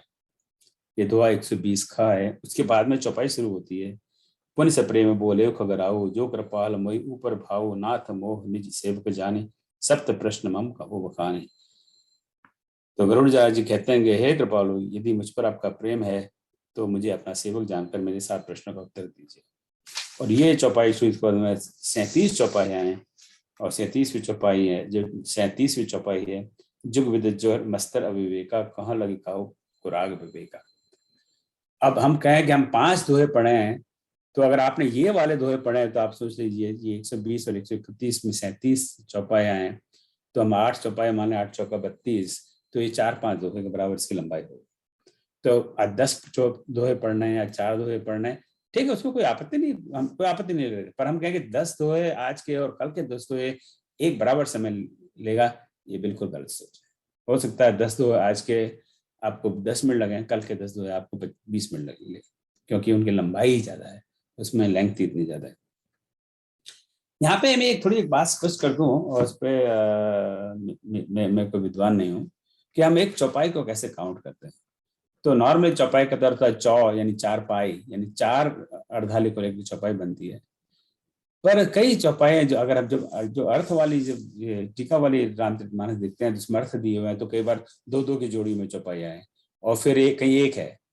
तो ये प्रश्न होता है कि क्या दो दो पंक्तियों की एक चौपाई होती है, एक पंक्ति की चौपाई होती है, हम इसको कैसे काउंट करें। मेरा हो सकता है व्याकरण की परिभाषा हो, अभी नीरव जी इसमें जुड़े थे, अभी हैं कि नहीं मुझे पता नहीं, वे बसंत के बड़े विद्वान हैं, अंत में समय रहा हो तो उनसे प्रश्न करेंगे कि अगर हम इस तरह से गणना करें तो जहाँ पे एक ही पंक्ति है उसको हम क्या करेंगे, उसको हम एक चौपाई माने या ना माने, या आधी चौपाई माने, क्या माने। ये भी प्रश्न मैं कवियों के कविताओं के विद्वान से कर चुका हूँ, पर मुझे इसका कोई प्रश्न उत्तर नहीं मिला। आधी चौपाई है और आधी लाइन है, उसके लिए शब्द है हिंदी में अर्धाली। जैसे मंगल भवना मंगलहारी, इसको कहते हैं एक अर्धाली है। द्रवौ से दस अजर बिहारी एक अर्धाली है। पर मंगल भवना मंगलहारी द्रवौ से दस अजर बिहारी ये क्या है, इसके लिए कोई शब्द नहीं है।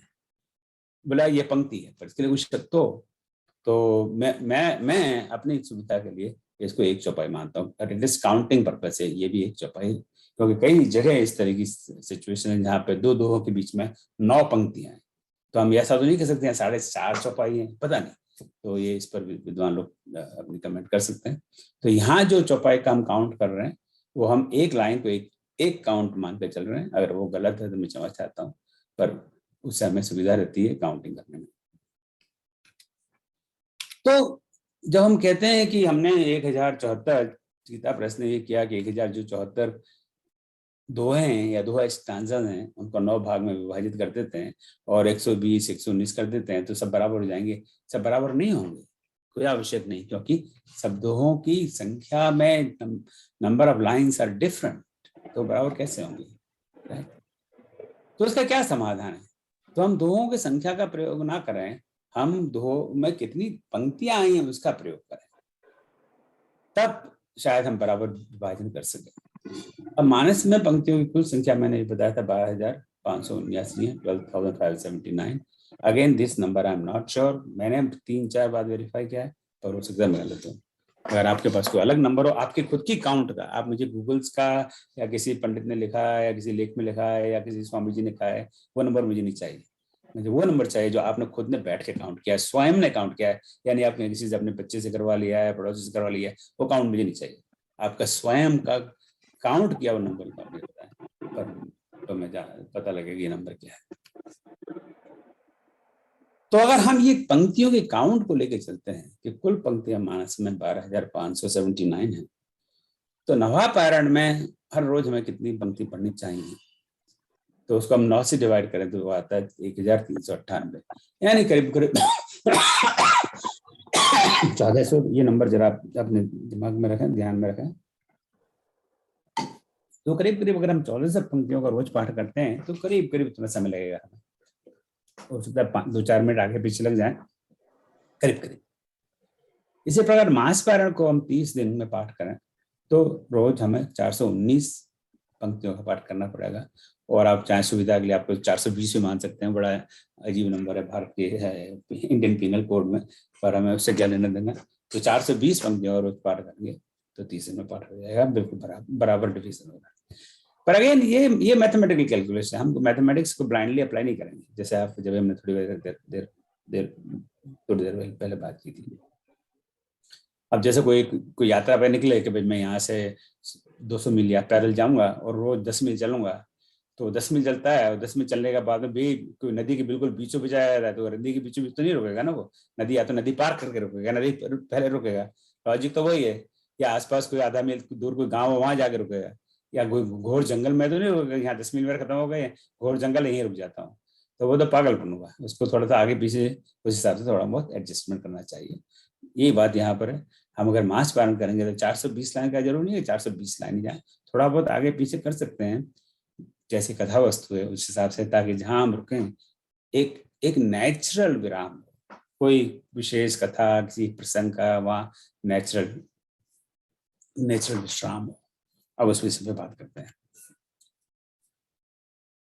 तो ये अभी हम नवा पारायण जो गीता प्रेस में है उसकी बात कर चुके थे, ये स्लाइड आप पहले देख चुके हैं, उसको मैं दोबारा बता रहा हूँ जस्ट आपके स्मरण के लिए। कौन सी साइड पर, चलो मैं चाहता हूँ कि अगले 10 मिनट में finish it, let me C.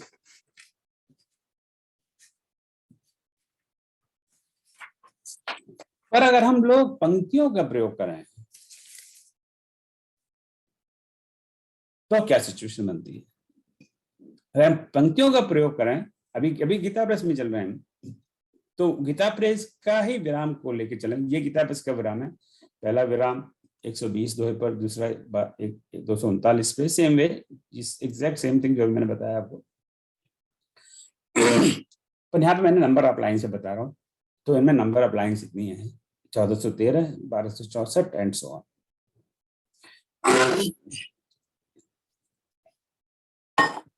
Again ये नंबर हो सकता है एक्यूरेट नहीं हो, पर एरर होगी तो बहुत कम एरर होगी, कोई 2, 4, 5, 10 की एरर से ज्यादा इसकी संभावना नहीं है। तो ये मैं कई बार में वेरीफाई कर चुका, पर मैं ये भी नहीं कह सकता कि 100% एक्यूरेट है। अब इसको हम देखें तो आप देखते हैं कि अभी मैंने थोड़ी देर पहले बताया था कि एवरेज है 1398। अगर इक्वल डिवीजन करना है तो करीब करीब 1400 लाइन रोज हमें पढ़नी चाहिए। अब इसके हिसाब से हम चलते हैं, जो दिन 2 है, सेकंड डे में 134 कम लाइन पढ़ रहे हैं, 12 से 64। 4 और 5 में तो बहुत कम, 180 लाइन कम पढ़ रहे हैं। तो 2 3 दिन, 2 दिन, 3 दिन, 4 दिन, दूसरे दिन, तीसरे दिन, चौथे दिन, पांचवें दिन हमारा पार्ट छोटा हो जाएगा लेंथ के हिसाब से, और 8वें और 9वें दिन तो बहुत बड़ा हो जाएगा। यहाँ पे 280, 279 लाइन ज्यादा है, यहाँ 206 लाइन ज्यादा है। तो इसका क्या क्या मतलब हुआ? क्योंकि ये जो डिवीजन है वो इक्वल नहीं है, इक्वली नहीं, काफी वेरिएशन है। आप वेरिएशन देखो तो 1218 पंक्तियां ये 5वें दिन है, और 1677 पंक्तियां 8वें दिन है। तो रेंज है 459 पंक्तियों की, तो बहुत बड़ी रेंज है, 450 460 पंक्तियों की रेंज है। तो ये डिवीजन है। और भी कई पहले प्रॉब्लम है, मैंने आपको बताया था। इसके साथ में भी प्रॉब्लम है कि इवन बराबर दोहे हैं, हाँ 120 120 19 दोहे हैं, फिर भी बराबर नहीं, बराबर ना होते हुए बराबर नहीं है, क्योंकि दोहों में चौपाइयों की संख्या कहीं बहुत ज्यादा है, कहीं बहुत कम है। उत्तरकांड में यही हो रहा है, यहाँ आप देख रहे हैं, यहाँ पे 1677 चौपाइयाँ हैं, क्योंकि यहाँ पे बहुत बड़े बड़े दोहे हैं, बहुत एक दोहे में 15-15, 20-20 चौपाइयाँ हैं। तो हालांकि वो है 120 दोहे या जो भी संख्या में बैठती हो, पर पंक्तियां बहुत ज्यादा है। तो इसलिए दोहों का प्रयोग करना मेरे ख्याल से उचित नहीं है, क्योंकि उससे जो डिवीजन है वो ठीक नहीं है। तो हमें क्या करना चाहिए? तो मैंने अपनी अल्प बुद्धि से सोचा थोड़ा सा इसको रिफाइनमेंट करें। अगेन मैं सबको प्रणाम करता हूँ, कोई बुरा ना माने, हम किसी को चैलेंज नहीं कर रहे। मानस के बड़े बड़े विद्वान हैं जिन्होंने ये सारी संरचना की, उनका बहुत कोटि कोटि प्रणाम। परंतु जब मानस लिखी थी तब भी बाबा तुलसीदास के लोगों ने निंदा की थी, इसकी भी लोग निंदा करेंगे कि तुम कौन इसे छेड़छाड़ करने वाले। मैं कोई छेड़छाड़ करने वाला नहीं हूँ, मैं एक व्यवस्था में परिवर्तन लाने की बात कर रहा हूँ कि जो उसका जो लॉजिक है उस हिसाब से इसका बात। तो जो मेरा प्रपोज ये है कि हाँ 1400 ही है, पर मैंने प्रपोज किया थोड़ा सा वेरिएशन, कि इसको पहले दिन हम जो यहाँ इस कलर में दिखने पर्पल में, this my proposed formula for reading. पहले दिन हम 1215 पे विराम लें, दूसरे दिन 4645 पे विराम लें, और उसके दोहा रेफरेंस नंबर है 104, 236, और तीसरे दिन 361 पे विराम लें। तो आप देख रहे हैं 361 का मतलब है कि उस दिन बालकांड की समाप्ति, यानी 3 दिन पे हम बालकांड को समाप्त कर रहे हैं। वो एक नेचुरल विराम है, बालकांड समाप्त ही हो गया, ये नहीं कि 3 दिन और हमने लटका कर रखा है, 3 दोहों के लिए उसको चौथे दिन के लिए लटका कर रखा है। उसके बाद में इसी तरह से इसका ब्रेकअप है। अब नंबर ऑफ लाइन्स ये हैं। अब यहाँ आप देखिए कि इसमें किष्किंधा कांड और अरण्य कांड, पूरे कांड एक दिन में ही समाप्त हो जाते हैं, यानी अरण्य कांड जो पहले टूट रहा था वो टूट नहीं रहा। और 3 और 9 इन दिनों में पंक्तियां करीब करीब समान हैं, और इसकी रेंज है कहाँ गया, ये 1253 सबसे कम है, 1253 एक दिन कहाँ पर, ये पहले दिन ही कम है। और 1552 ये है 5वें दिन, ये 300 पंक्तियों की रेंज है, जो पहले जो हम देख रहे थे विभाजन उससे बहुत कम है। तो इससे क्या होगा कि जो जो समय हमें चाहिए पढ़ने के लिए रोज, वो रोज करीब करीब एक से होगा, थोड़ा बहुत समय आगे पीछे हो सकता है। पहले दिन थोड़ी कम लाइन जानबूझ के रखी है कि पहले दिन नॉर्मली हमें जो लोग रिचुअल से करना चाहते हैं वो देवी देवता का आह्वान करते हैं, उनकी स्तुति करते हैं, उसके लिए थोड़ा सा समय चाहिए और उसको भी ध्यान में रखें तो ये करीब करीब उतना ही समय लेगा। तो इस विभाजन से समय करीब करीब उतना ही हुआ। इसके बाद में थोड़ा सा मैथमेटिक्स का प्रयोग है, उसको आप शायद जानना चाहें ना जानना चाहें कोई बात नहीं। अगर जो डिफरेंस है वो डिफरेंस जो उसके जो आइडियल लेंथ है 1398 लाइन उससे कम ज्यादा का है। ये 1413 ये 1328 15 ज्यादा है कम है। तो इनका अगर एब्सोल्यूट टोटल किया जाए तो ये 1165 का डिफरेंस है और यहाँ 723 है। पर आप अगर इसके इस मैथमेटिक्स से बात नहीं करना चाहते कोई बात नहीं, पर this is how we measure in mathematics variation. और भी तरीके हैं वेरिएशंस के, पर this is simplest way of measuring it. तो वो वेरिएशन 1165 के 723 हो गया। अब आप कह सकते हैं कि अरे ये भी तो बराबर तो नहीं है, यहाँ कहाँ 1398, उसको हम एग्जैक्ट कर सकते हैं पर हम एग्जैक्ट नहीं इसलिए नहीं कर रहे क्योंकि हम नहीं चाहते कि विराम नदी के बीच में हो या जंगल के बीच में हो। मान लीजिए भगवान एक विराम आ रहा है कि राम जी ने धनुष को उठाया, वहां भी विराम आया पर तोड़ा नहीं, तोड़ा अगली लाइन में, वहां हम विराम कर देते हैं, वो तो बड़ा अजीब लगेगा।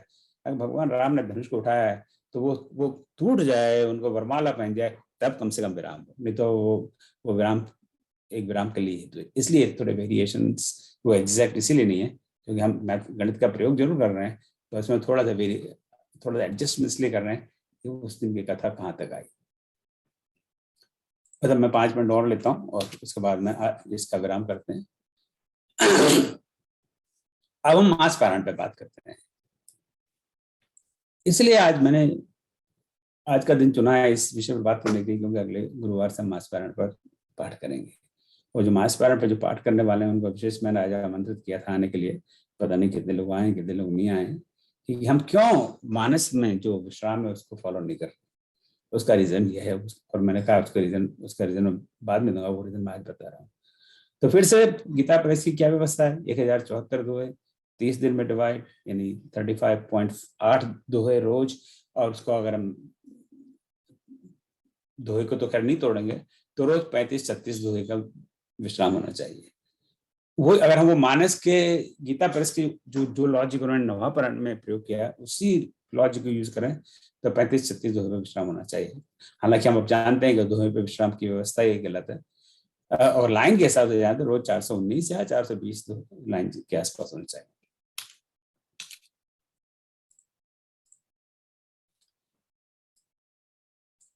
अब ये गीता प्रेस की व्यवस्था,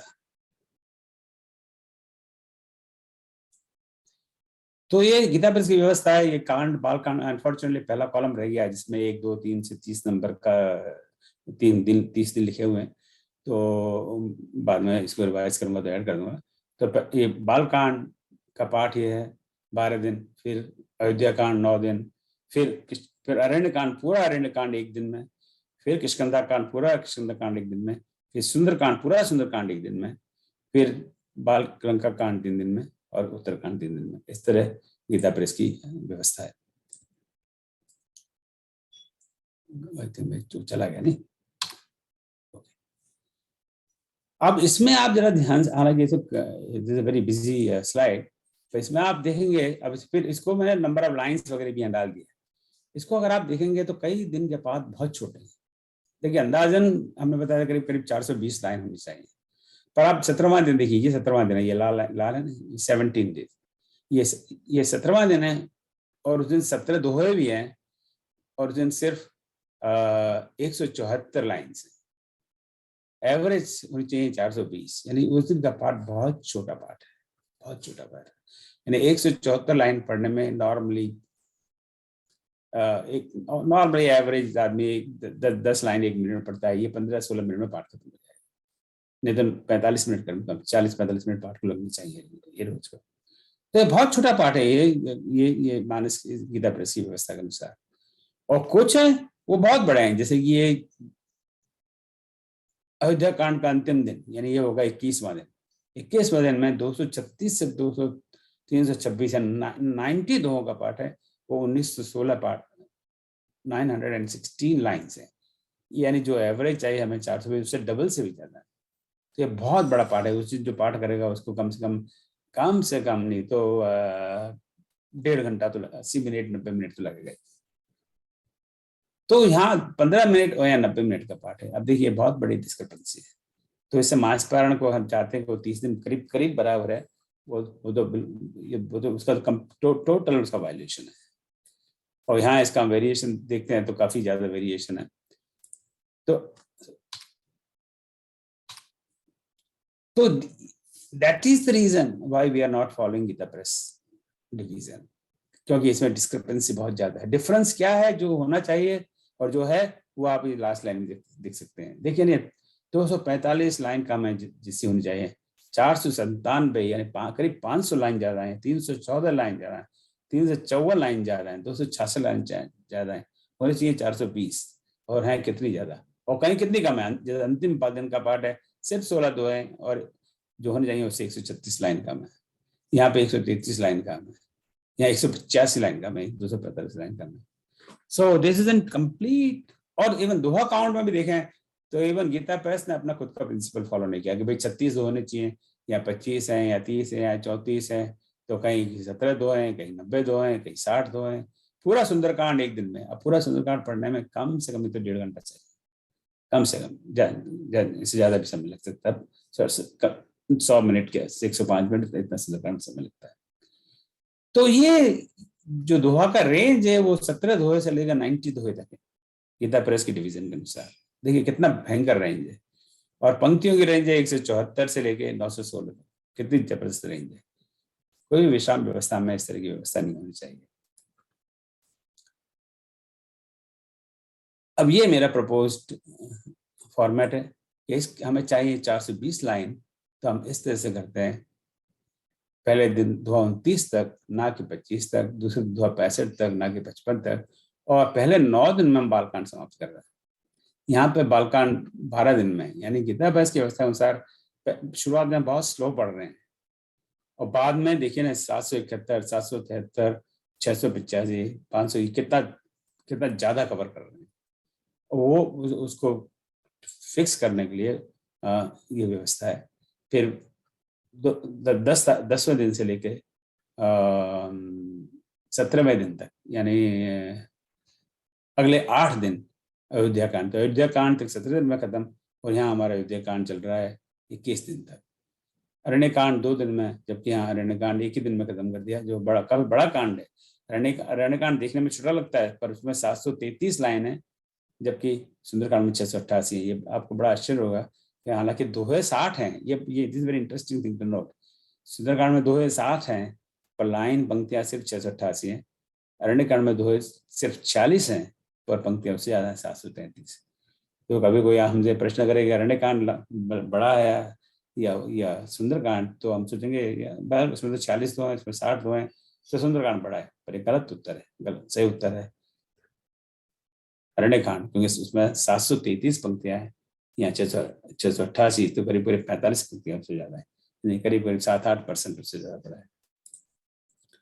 तो ये मेरे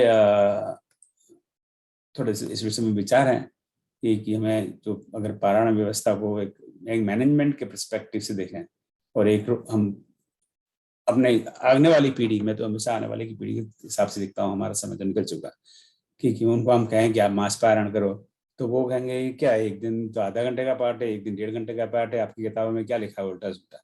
हमारे बच्चे तो सही कहेंगे। तो हमें कुछ ऐसी व्यवस्था बतानी चाहिए, कम से कम इस तरह का ऑब्जेक्शन तो बच्चे नहीं लें, और कथा वस्तु बनी रहे। जो ब्रेक हो वो नेचुरल ब्रेक हो, ये नहीं कि जहां मन में आया वहीं ब्रेक डाल दिया। तो मैं समझता हूँ उससे पाठ का महत्व बढ़ेगा, पाठ करने में सुविधा होगी, पाठ करने में आसानी होगी, और रामचरितमानस का इसी प्रकार से प्रचार प्रसार होगा। ये मेरी कामना है, और इसमें मेरा कोई निहित स्वार्थ नहीं है। मैंने कुछ गलत कहा हो, कुछ अनुचित कहा हो, तो मैं आप सबसे क्षमा चाहता हूँ। जय श्री राम। अब आप इस पर कोई प्रकाश डाल सकें, कोई नया ज्ञान दे सकें, तो मैं आपका आभारी हूँ। जय श्री राम।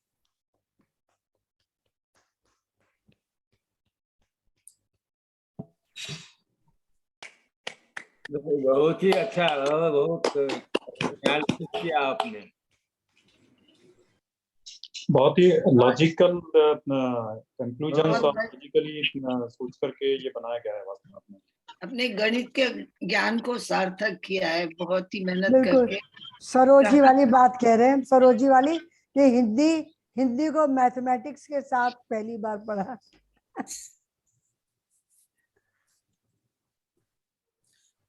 तो इस विषय में आप है ना, आपको अपने विषय के साथ जोड़ दें तो यही सबसे बड़ी विशेषता है ना। तो इस विषय को लेकर आपको कोई जानकारी है ये जो पारायण व्यवस्था के बारे में, कि कब शुरू हुई, कैसे शुरू हुई, ये विश्राम व्यवस्था कैसे बनी? कहीं आपने पढ़ा हो, कहीं सुना हो किसी से? मैं जानना चाहूँगा। मैं एक मिनट, आनंद आश्रम करके अहमदाबाद में पालड़ी में एक आश्रम है, वो 2 दिन में ही अखंड रामायण करते हैं, 12-12 घंटे। हाँ हाँ, हमने भी किया हुआ है प्रयोग यहाँ पे, क्योंकि अब लोग रात में पढ़ नहीं पाते हैं, बूढ़े हो गए, तो हमने भी दिवसीय रामचरित इस तरह का उसका नाम दिया था। बहुत से नंबर पुराण 4.5 दिन में करते, सुबह शाम दोनों टाइम पढ़ के 4.5 दिन में पूरा कर लेते हैं, ऐसा कुछ नहीं। मेरे जेठ जी तो 18 घंटे मेरे मंदिर में बैठ के बस, और बच्चे को बिठा देते, बाथरूम जाना है तो वो घंटी बजाता रहे या मंगल भवन मंगल इतना बोलता रहे, बस बाथरूम से आए, उन्हें खाना वाना कुछ नहीं चाहिए था। 18 घंटे में पूरी रामायण करते थे वो। तो वो तो आप पारायण कैसे भी कर लो मन के भाव से, ये नहीं तो सतत 18 घंटे में कर लो, 2 दिन में कर लो, जैसे जिसकी सुविधा हो, जैसे जिसका भाव हो, रुचि सुविधा। आपके टिप्पणी, कोई प्रश्न, कोई कमेंट में I want some comment from you, कोई सलाह कैसे मैं सुधार किया जाए इसमें? हमारा तो भैया खुला बहुत है दिमाग, इतना सुना, इतनी प्रश्न मन में आए कि अच्छा ये डिवीजन है, ये डिवीजन है और ये हो सकता है। ये प्रश्न हमने आपसे किया भी था जब मास पारायण हम लोग के लिए आया था, तो हमने कहा कि आपने भाई ये मास पारायण इसमें जो दिया गया है मानस वो मैच नहीं कर रहा, तो हम किसको माने? आपने कहा तो उसको मत मानिए, हमने उसको लाइंस के हिसाब से डिवाइड किया है। फिर आपने अपनी अखंड रामायण लिखी, उसमें भी लाइंस को ही, तो हमको बात समझ में आ गई कि आपको लगता है कि लाइंस में उसको डिवाइड करके ही इसे साइंटिफिकली और मैथमेटिकली करेक्ट कर सकते हो। हमें लग रहा है वो बहुत कन्विंसिंग है। वैसे पढ़ने में ठीक ही है, भक्ति भाव से पढ़ रहे हैं तो कहीं भी रोक दो, कहीं भी बढ़ लो, लेकिन ये एक मतलब अच्छा प्रयोग है, तो इसमें कोई कमेंट और कोई प्रश्न तो है ही नहीं, क्योंकि हमारी जानकारी बढ़ी है। अच्छा लगा है बहुत, खुद अब लगा कि अब प्रश्न आएंगे मन में, जब आपने इतना मंथन कर दिया है तो अब हम लोग जब पढ़ेंगे तो इसमें हमारे हो सकता है मन में आगे प्रश्न आए। नवनीत आएगा इस मंथन के बाद में। मंथन हो गया आज। हाँ, तो मंथन के बाद जिस तरह से लॉजिकली आपने बिल्कुल एक्सप्लेन किया, उससे ये जो नया जो आपने सिस्टम प्रपोज किया है, ये सिस्टम आगे जो है नई पीढ़ी को या गीता प्रेस को जितने प्रकाशक हैं उनको आई थिंक इसको विचार करना चाहिए और उसको एक्सेप्ट करना चाहिए, ये मेरा मानना है। मतलब उसमें भी कोई दिक्कत नहीं आई, 500 साल से सब पढ़ रहे हैं, कर रहे हैं, वो भी अपना एक वो भक्ति भाव था, लेकिन ये भी एक भक्ति, इसमें भक्ति भाव कहीं भी कम नहीं होता ना, लेकिन वही हम कह रहे हैं, उन्होंने इस पे ज्यादा तर्क नहीं लगाया, लेकिन हम लोग को अब ये ज्यादा कन्विंसिंग लग रहा है, अच्छा लग रहा है। हमको ऐसे लगता है कि जो मास पारायण और जो नवान पारायण है, तो गोस्वामी तुलसीदास जी ज्योतिषा बहुत मतलब कहते उत्तम श्रेणी के ज्योतिषी भी माने जाते थे। तो हमें ऐसे लगता है कि इसको उन्होंने यज्ञ के आधार पर लेके और ग्रहों और उसके आधार पर लेके उन्होंने इस तरह से बांटा था कि उसका कुछ हमारी ज्योतिषी पे उसका प्रभाव होता है। जब हम उसके अनुसार 9 दिन में, और जैसे दुर्गा सप्तशती का पाठ करते हैं 9 दिन में, तो निश्चय ही उसका कोई ना कोई प्रभाव सोच के किया गया था। तो वो उन्होंने ग्रहों की स्थिति के हिसाब से, हमारे 9 ग्रह होते हैं, उसकी स्थिति के हिसाब से या तो ये तय किया होगा, और ऐसा ही कुछ मास पारायण में किया होगा उन्होंने। मास महीने के 15 तिथियां हो गई, तो 30 तिथियों पे उन ग्रहों का, यानी उस चौपाई और उस प्रसंग का ग्रहों के अनुसार, उनकी गति के अनुसार क्या प्रभाव मनुष्य के जीवन पे होगा, शायद हमें ऐसे लगता है। नहीं, लेकिन विनीता यहाँ विरोध ये नहीं हो रहा है कि नव मास पारायण 9 दिन का क्यों, 9 तो वो भी मान रहे हैं, हम भी मान रहे हैं, तो उन्होंने जहाँ विश्राम दिए हैं, तो वो ग्रहों के वो रिप्रेजेंटेटिव हैं, इसलिए उनको नहीं। वहीं पर विश्राम दिया गया है। वैसे लग नहीं रहा है ऐसा, उसको हम लोगों ने जितना वो जो लोग ज्योतिषी के आधार पर रामचरितमानस पर रिसर्च कर रहे हैं वो शायद इसके बारे में कुछ बता सकते हो। अच्छा द्विवेदी जी आप कहिए, सॉरी आपको। जी, मैं विनीता जी के बात से ही थोड़ा सहमत हूँ। मेरे पास कहीं लिखा था, मैं ढूंढ पा रहा हूँ तो बताऊंगा आपको। कहीं था कि ये 9 दिन का पारायण और मास पारायण क्यों। एक तो नव दुर्गा वाले से उन्होंने किया था, मुझे जो थोड़ा थोड़ा याद आता है। और दूसरा मेरा निवेदन ये है कि यदि आप इसको मैथमेटिकल करेंगे कि 1015 पे चौपाई पे पूरा हो रहा है, रोक दो, तो जो मास पारायण नवान पारायण किए गए हैं वो एक प्रसंग को पूरा करने के बाद दूसरा लिए है। अब आपने लिया 1015 पे, तो रावण से सीता का हरण कर लिया, आगे फिर बंद हो गया। ऐसा नहीं है, ऐसा नहीं है द्विवेदी जी, ऐसा नहीं है। नहीं मैं सॉरी आपको थोड़ा टोक रहा हूँ, ऐसा नहीं है। आप चलेंगे 400, हाँ नहीं ऐसा नहीं है, 413 चौपाई पे रुकना है तो प्रसंग बिना पूरा किए हुए तो गड़बड़ होगा। ऐसा नहीं मैंने कहा वो उसका आधार है और फिर कथा प्रसंग के हिसाब से आपको रोल लगाना। मैं तो आपको 2-3 उदाहरण भी दिए कि मान हम 10 मील की यात्रा करनी है और सोचे कि रोज 2 मील चलेंगे, तो 2 मील चले, जहाँ एग्जैक्टली 2 मील वहीं रुक जाए, पता लगा कि आप बीच नदी के बीच में पहुंचे, वहाँ एग्जैक्ट 2 मील, वहाँ नहीं रुकेंगे हम, नदी को पार करके दूसरी तरफ जाएंगे या उसके पहले रुक जाएंगे। इसी तरह इसमें आप अगर वो जैसे 420 लाइन ही नहीं, 420 लाइन तो हो सकता है कहीं वो चौपाई दो दोहे के बीच में तीसरी चौपाई पे खत्म हो रहा है, वहां नहीं रुकने की बात कर रहे, वहां उसका एक नेचुरल कथा प्रसंग का विश्राम होना चाहिए। ये बात मैं कह भी चुका हूँ। नहीं तो सारे तो फिर ये सारी चर्चा की आवश्यकता ही नहीं थी।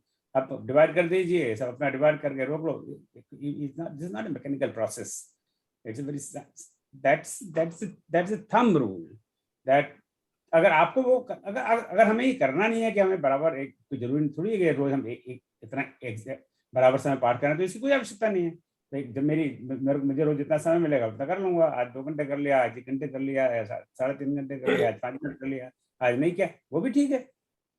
हम ये मान के चल रहे हैं कि अगर हमें इस मास पारायण का कॉन्सेप्ट है और 30 दिन पाठ करना है और एक सामूहिक पाठ करना है, बहुत लोगों को इन्वॉल्व करना है, तो हमें प्रयास करना चाहिए कि वो पाठ करीब बराबर।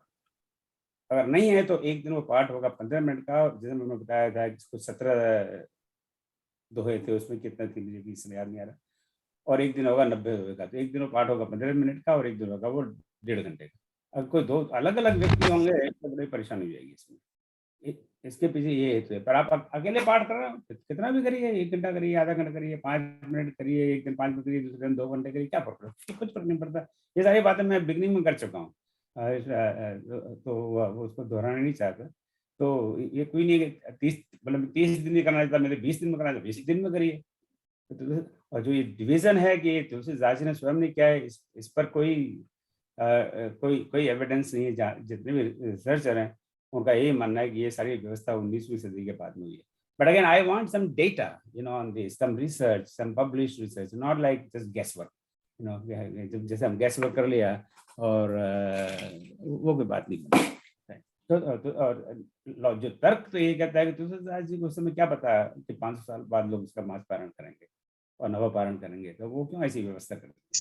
तो तर्क तो यही कहता है। अब जो मानस की ओरिजिनल प्रतियां हैं वो भी कहाँ हैं नहीं, तो उस पर भी बड़ा वाद विवाद है। वहाँ जाकर आदमी देख सकता है क्योंकि यहाँ उसमें उन्होंने कहीं लिखा हुआ है कि मास पारायण नवा पारायण। अब वो तब मैं एक्सेस है नहीं। आई थिंक कोई आप में से कोई और कोई टिप्पणी करना चाह रहा था। मैं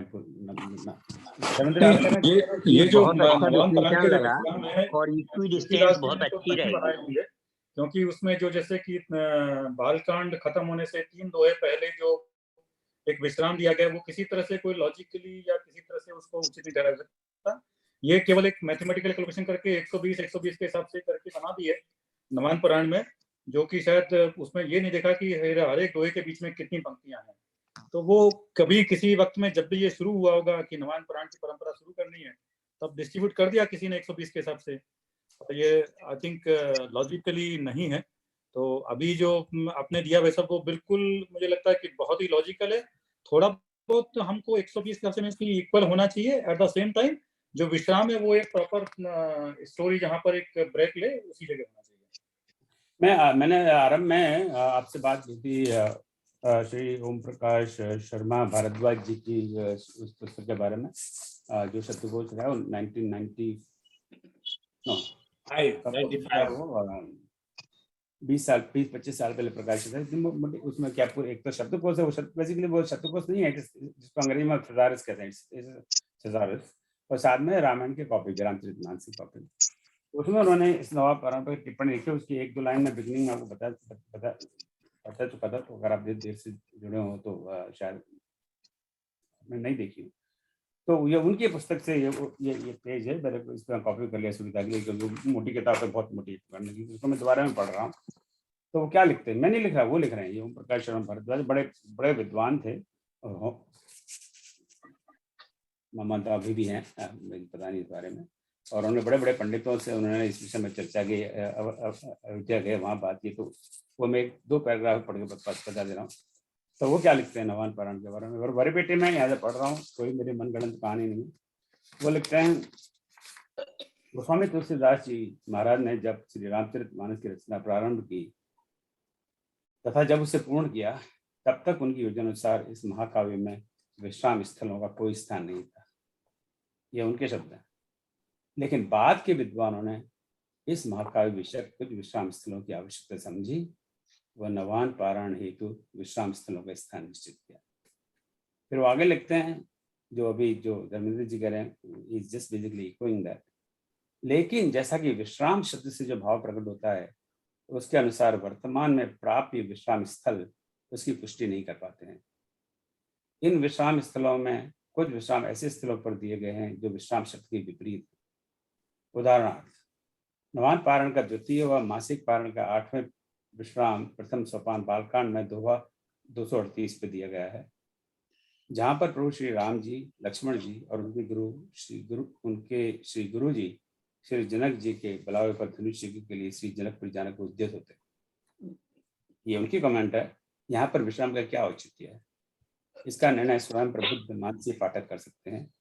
इसी प्रकार नवान पारायण का तीसरा विश्राम भी प्रथम सोपान के दोहा 358 पर है, जो अभी धर्मेंद्र बात कर रहे थे, जहाँ पर चारों भाई अपने पिता श्री दशरथ जी के पास रात्रि विश्राम के प्रातः स्नान करने के बाद में आते हैं। यह स्थल भी विश्राम शब्द के विपरीत है। इसी क्रम में नवान पारायण का चौथा विश्राम द्वितीय सोपान अयोध्या कांड में दोहा क्रमांक 116 पर दिया गया है, जहाँ वनवास यात्रा में ग्रामीण नर नारी माता सीता जी से परिचय पाने के लिए निवेदन कर रहे हैं। यह स्थल भी विश्राम के विरुद्ध जाता है। इसी प्रकार अन्य स्थल भी ऐसे जगह पर विश्राम पाते हैं जो समीचीन नहीं है। उसके बाद उनका अंतिम पैराग्राफ है, ये उनका है, मेरी मनगणना नहीं है। इन सभी बातों का उचित निर्णय करने के लिए श्री अयोध्या जी स्थित श्री मणि पर्वत के परम श्रेष्ठ विद्वान व श्री तुलसी साहित्य के मर्मज्ञ पूज्य नित्य साकेत वासी वेदांत केसरी श्री मानस तत्वान्वेषी पंडित राम कुमार दास जी डीलिट के पास जाकर इस कोष के रचयिता को मार्गदर्शन लेना पड़ा। मतलब स्वयं गए वहां मार्गदर्शन लेने के लिए। अतः श्री रामचरितमानस के विद्यार्थियों, शोधार्थियों व श्रद्धालु भक्त पाठकों एवं तुलसी साहित्य अनुरागियों के लिए जो उचित विश्राम स्थल शोध के पश्चात निश्चित किए वो यहाँ दिए गए। आशा है पाठक वर्ग इसका स्वागत होगा। तो इन्होंने एक तो जो गीता प्रेस के विश्राम स्थल है वो दिए, इसके बाद में एक श्री नागा बाबा के अनुसार। ऐसा नहीं है कि इस विषय में विद्वानों ने सोचा नहीं है, तो बाकी 3 के इन्होंने रेफरेंस दिए इसमें। एक है श्री नागा बाबा जी के अनुसार विश्राम स्थल, तो उसमें उन्होंने क्या किया नागा बाबा जी ने कि बालकांड को 3 दिन में विश्राम दिया है, फिर अयोध्या कांड को 2 दिन में, फिर किष्किंधा कांड अपने आप में एक पूरा विश्राम है, और सुंदरकांड यहाँ दिखाई नहीं दे रहा, पता नहीं, आई थिंक इसी के अंदर या छपना रह गया है, आई एम नॉट श्योर क्या क्या हुआ है। आई थिंक शायद क्लियर नहीं है इसमें मुझे। खैर जो भी नागा बाबा जी उनका उनकी अलग व्यवस्था है। इसके अलावा एक श्री चंद्रशेखर शास्त्री जी विद्वान हुए हैं, ये पुस्तक में से ही है, उसकी जेरॉक्स कॉपी मेरे पास। उन्होंने भी इस तरह के 9 अलग अलग विश्राम दिए हुए हैं, और एक स्वनिर्मित विश्राम स्थल जो उन्होंने स्वयं ने निर्णित किए हुए उसके हैं। तो ये कोई नया विषय नहीं है, इस पर विद्वान सोचते आए हैं, और जो विश्राम एग्जिस्टिंग गीता प्रेस में विश्राम है उस पर लोगों ने बहुत अपने विचार प्रकट किए हैं। पर अल्टीमेटली बॉटम लाइन ये है कि अगर आपको वो पसंद है वो पसंद है, उसमें क्या है, इसमें कोई बुराई नहीं है, जिसको जो पसंद हो। किसी की निंदा का विषय नहीं है। विषय यह है कि अगर आप सामूहिक, बहुत लोग आप अकेले पाठ कर रहे हैं तो कोई विश्राम, कोई किताब की जरूरत नहीं, आराम से जब मन अपने निजानंद मन मस्ती में जब चाहे पाठ करो। पर जब आप सामूहिक पाठ है, बहुत लोग इन्वॉल्व हैं, और जैसे ऑनलाइन जैसा माध्यम है, समय की कमी है, लोग इसी भागदौड़ में हैं, तो उसमें थोड़ी सी व्यवस्था हो तो उससे लोगों को सहूलियत रहेगी, और जब सहूलियत रहेगी तो आदमी वही काम करता है, जब सहूलियत नहीं होती तभी आदमी नहीं काम करता। तो चौबे जी, जय श्री राम, आपके दर्शन हुए। जय श्री राम सर, नमस्कार सभी लोगों को नमस्कार। सर जैसा आप बोल रहे हैं तो ऐसा तो नहीं है कि ये कुछ इसमें, क्योंकि अभी आपने जो उदाहरण दिया कि चौथा विश्राम 216 दोहे पे हुआ, जबकि मेरे पास जो पुस्तक है उसमें 120 पे हुआ। तो चल रहा है क्या इस पे काम? ऐसा मुझे लगा कि जैसे आप जैसे विद्वान लोगों ने इस विषय में बात उठाई होगी, तो कुछ, क्योंकि अभी तो मैंने कुछ काम नहीं किया, इसके पहले जब आपने एक बार चर्चा करी थी तब मैंने इसको देखा था। तो जो मास पारायण की विश्राम है उसमें मैंने देखा कि कहानी का लिंक तो बनता है उसमें। जैसे मैंने करीब करीब बालकांड को तो पूरा देखा, तो पहले जो 25 दोहे हैं उसमें नाम, प्रभु के नाम के बारे में है। फिर अगर 152 में देखें तो शिव पार्वती विवाह है ना। उसके बाद अगर अपन देखें तो 211 में जन्म का प्रसंग है, आगे बढ़े तो शिक्षा है। ऐसा मतलब एक टुकड़े, एक प्रसंग तो बन रहा है। मैंने उसको देखने की कोशिश करी थी। तो वैसे जो आपने जो नवा पुराण की जो बात करी है उसमें तो बिल्कुल 101% मैं आपसे सहमत हूँ कि 3 दोहे छोड़ना कहीं से कोई औचित्य की बात नहीं समझ में आती। तो मैं व्यक्तिगत रूप से ऐसा समझता हूँ कि जिस विचारधारा से आप बैठ के जहाँ सोच रहे हैं, जैसे कि आप गणित के प्रोफेसर भी हैं, शायद आज के पहले लोगों ने वही सीधा सीधा गणित लगाया होगा, इतनी लाइन डिवाइडेड बाय नो, क्योंकि वहां इतना दिमाग मैं नहीं सोचता कि किसी ने लगाया होगा। और आज अगर अच्छा काम हो रहा है तो मैं तो आपकी प्रशंसा करता हूं, और होना चाहिए। और अच्छा है ये, कम से कम ये कि एक लिंक बने कोई चीज का, और उसको हम लोग जो है वो, अगर हम आधुनिक युग में है तो उसको आधुनिकीकरण करें तो उसमें कोई बुराई नहीं है, मैं तो समझता हूँ। जी धन्यवाद। धन्यवाद। आपने क्या रेफरेंस दिया था कि जो 116 अभी आप जो भारद्वाज जी का बता रहे थे ना, उसमें आप बता रहे थे कि चौथा विश्राम 216 दोहे पे आया। मेरे पास जो पुस्तक है उस 116 पे, मेरे पास जो पुस्तक है उसमें 120 पे आया है और शिव विवाह है उसमें। हाँ, चौथा विश्राम वो 100 वो लिखते हैं 16। हाँ, और जबकि मेरे पास जो पुस्तक है, हालांकि मैंने अभी नहीं देखा ये, जब इसके पहले आपने 6-8 महीने पहले भी चर्चा करी थी इस विषय में, मुझे ध्यान है कि ये विश्राम का कैसा क्या है, तब मैंने देखने की कोशिश करी थी। तो तभी का मेरे पास नोट है ये। तो अभी आपने बोला तो मुझे स्ट्राइक कर गया कि मेरे इसमें तो 120 लिखा है शिव विवाह प्रसंग। हाँ नहीं, एक्चुअली जो गीता प्रेस की जो कॉपीज उसमें 116 ही है। मैंने अभी देखा। सर मेरे पास जो है वो, आप जल्द डबल चेक कर लीजिएगा। आपका कोड चेक कीजिए 24 साहब। आई थिंक कोड में हर एक हो सकता है दूसरे कोड में कुछ नया छपा हो, चेंज हुआ। नहीं 81 है, 81 है उसका, तो रामायण का 81 ही है। पेज नंबर 132 जो मानस के गीता प्रेस मेरे पास प्रति है उसमें 116 ही है। सर देखिए मेरे पास जो है ये इसका पेज नंबर 131 और यहाँ पर 120 दोहा आ रहा है। ये आपकी गीता प्रेस की, आपकी? हाँ, मेरी भी गीता प्रेस की मेरी भी है, उसमें भी 120 ही आ रहा है। चौथा ये देखिए दिख रहा है सर। हाँ थोड़ा ऊपर करिए। नवा पारायण थोड़ा तो घुमाइए, आप पूरा नहीं दिख रहा। थोड़ा बाएं कीजिए और थोड़ा ऊपर करें, थोड़ा ऊपर करें,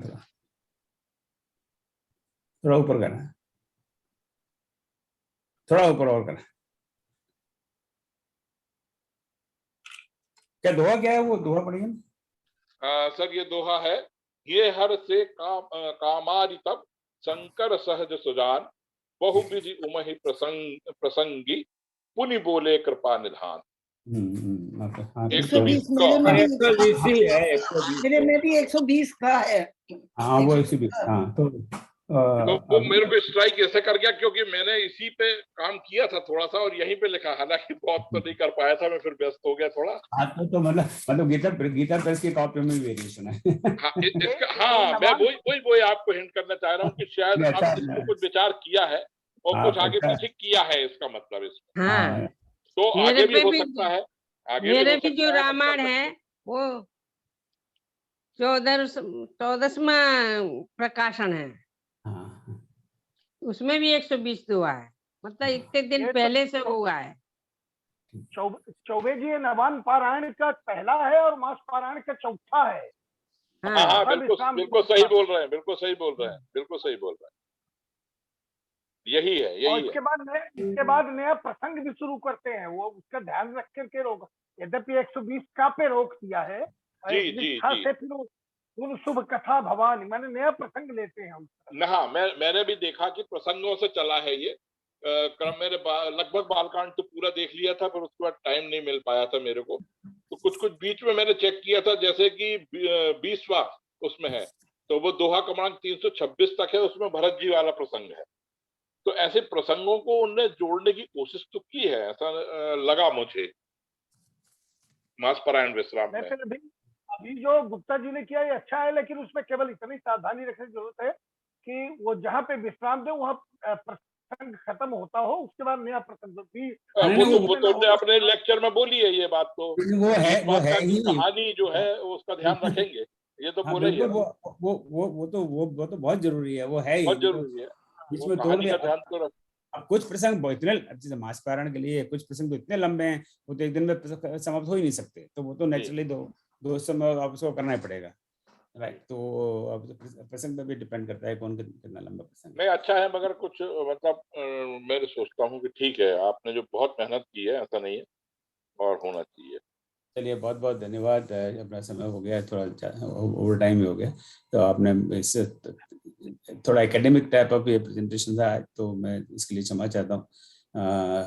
पर अगले सप्ताह से तो हम मानस के स्वरूपों के बारे में आप सबसे सुनेंगे। तो सूरा एक अपने आप में एक अलग हट के छंद है, ऐसा ये शब्द का प्रयोग शायद ठीक रहेगा यहाँ पे। ये अलग से अलग, ये ऐसा छंद है जिसमें कोई तुक वाली बात नहीं है। नॉर्मली तो हर छंद में तुक होती है, लय होती है, तो इसका अलग से हिसाब किताब है। तो अगले 3 सप्ताह लगातार 16, 23 और 30, 3 जुलाई, 16, 23 और 30 जुलाई, तीनों दिन मानस के स्वर कुल 87 सोर्ट है, उसमें से 30-31 सोर्ट पे 10-15 आप लोग भिन्न भिन्न सोर्ट जो चयन किए उस पर चर्चा करेंगे। मैं आरंभ में थोड़ी सी सोर्टों की भूमिका दे दूंगा, उसके बाद आप लोग। पर फिर से मैं आपको निवेदन करता हूँ, प्रार्थना करता हूँ कि अगर हाँ इस विषय को लेकर जिस पर आज चर्चा हुई है, आपको कोई रेफरेंस मिले, कोई लेख मिले, कहीं छपा हुआ कुछ मिले, तो प्लीज़ मुझे अवगत कराइए, मैं आपका बड़ा आभारी रहूँगा। मैं तो बस सिर्फ ये ओम प्रकाश शर्मा भारद्वाज जी की इस पुस्तक में जो मुझे मिला, इसके अलावा मुझे कहीं कुछ नहीं मिला। तो कहीं होगा जरूर, ऐसा नहीं है, पर हमारी तो कमजोरी है कि हाँ चौरे जी आप कहिए। हाँ, मैं ये कह रहा था कि एक इसके ऊपर मानस के ऊपर कई पत्रिकाएं पूर्व में भी प्रकाशित होती थी। कल्याण ने तो अपने गीता प्रेस गोरखपुर ने तो बहुत महान स्तुत्य प्रयास किया है। श्री हनुमान प्रसाद जी पोद्दार की तो अपना राम के प्रति जीवन समर्पित रहा। मेरा यहाँ पे ये कहना था कि ये जो गोस्वामी तुलसीदास जी ने जो भी थोड़ा बहुत भी कहा रहा, तो एवरीथिंग के साथ, हर एक चीज के साथ फलश्रुति बताई। जैसे कि हम यदि रामचरितमानस के केवल राम जन्म का प्रसंग का प्रतिदिन गायन करते हैं, तो यह चरित जे गावई हरि पद पावई ते न परई भव कूपा, यानी इस कैप्सूल का सेवन करेंगे तो आपको ये लाभ मिलेगा। उन्होंने जो ये हम देखते हैं कि जो नवम पारायण जो है, 9 दिन में रामचरितमानस के पाठ करने की प्रथा का जो प्राकट्य हुआ, वो इस प्रकार से हुआ कि एक राजा जो था उसने अपनी लड़की का विवाह चौरे जी इसका आप मुझे रिटर्न यहाँ पर मेरा ये कहना था नहीं रिटर्न कि रेफरेंस दीजिए हर एक चमत्कारिक मैं आपसे समझ आता हूँ। और ऐसी मैं यूट्यूब पे रोज इस तरह की कथाएं सुनता हूँ कि और ऐसी मनगढ़ंत कहानियां सारी। आई वांट नहीं, समथिंग मनगढ़ंत कहानी नहीं। अच्छा सुनिए सर, हाँ। मेरी ये कहना था कि आपको जिस चीज से मैं आपके हर एक चीज का अनुमोदन करता हूँ, लेकिन जो हमारी जो हमारे पास जो उपलब्ध साहित्य है उसके आधार पे ये भी अनुमोदन करना पड़ेगा कि जय जय जय हनुमान गोसाई कृपा करूं गुरुदेव की नहीं। यहाँ तक की रचना तो उन्होंने मंदिर में की, जिसे मंदिर बना दिया गया वो तो जेल खाना था। उसको गोस्वामी तुलसीदास जी को कैद कर दिया गया था, तो उन्होंने कहा हनुमान जी की मैं प्रार्थना करूं। और उसके बाद उनको ससम्मान जब आश्रम में भिजवाया गया तब उन्होंने उसकी फलश्रुति आकर लिखी कि जो सत बार पाठ कर कोई छूटे बंदी महासुख। यहाँ पर मतलब एवरीथिंग जो है बहुत ही ज्यादा मतलब सोच समझ के बनाया गया है कि इस प्रसंग का इतना गायन करेंगे तो उसका लाभ ये मिलेगा। और ये तो प्रसंग की बात हुई, नवम पारायण की बात हुई, मास पारायण की बात हुई। वो तो कहते हैं कि एक पंक्ति यदि संकट निवारण करना हो तो आप कहेंगे दीन दयाल विरज संभारी हरवनात्म संकट भारी। यदि आपको अपने घर में मंगलिक कार्य कराना है तो बहुत बहुत धन्यवाद चौधरी जी, आप बिल्कुल विषय से इसको सर बिल्कुल इसके लिए जो शब्द है वो मैं है आपके आगे संपूर्ण। Please let's remain on the topic is very different, you are going tangentially. So बहुत बहुत धन्यवाद आपका। जय श्री राम। और मैं आपके हर एक चीज का अनुमोदन करता हूँ सर, और बहुत बढ़िया आपका रहा, लेकिन मैं समय का उपयोग करते हुए मैंने ये चीज आप तक प्रेषित की, इसका अनुमोदन करना जरूरी नहीं है। बस हो गया, थैंक यू। ओम सर्वेषां स्वस्तिर्भवतु, सर्वेषां शान्तिर्भवतु, सर्वेषां पूर्णं भवतु, सर्वेषां मङ्गलं भवतु। ओम सर्वे भवन्तु सुखिनः, सर्वे सन्तु निरामयाः, सर्वे भद्राणि पश्यन्तु कश्चित् दुःखभाग् भवेत्। ओम असतो मा सद्गमय, तमसो मा ज्योतिर्गमय, मृत्योर्मां मृतगमय। ओम शांति शांति।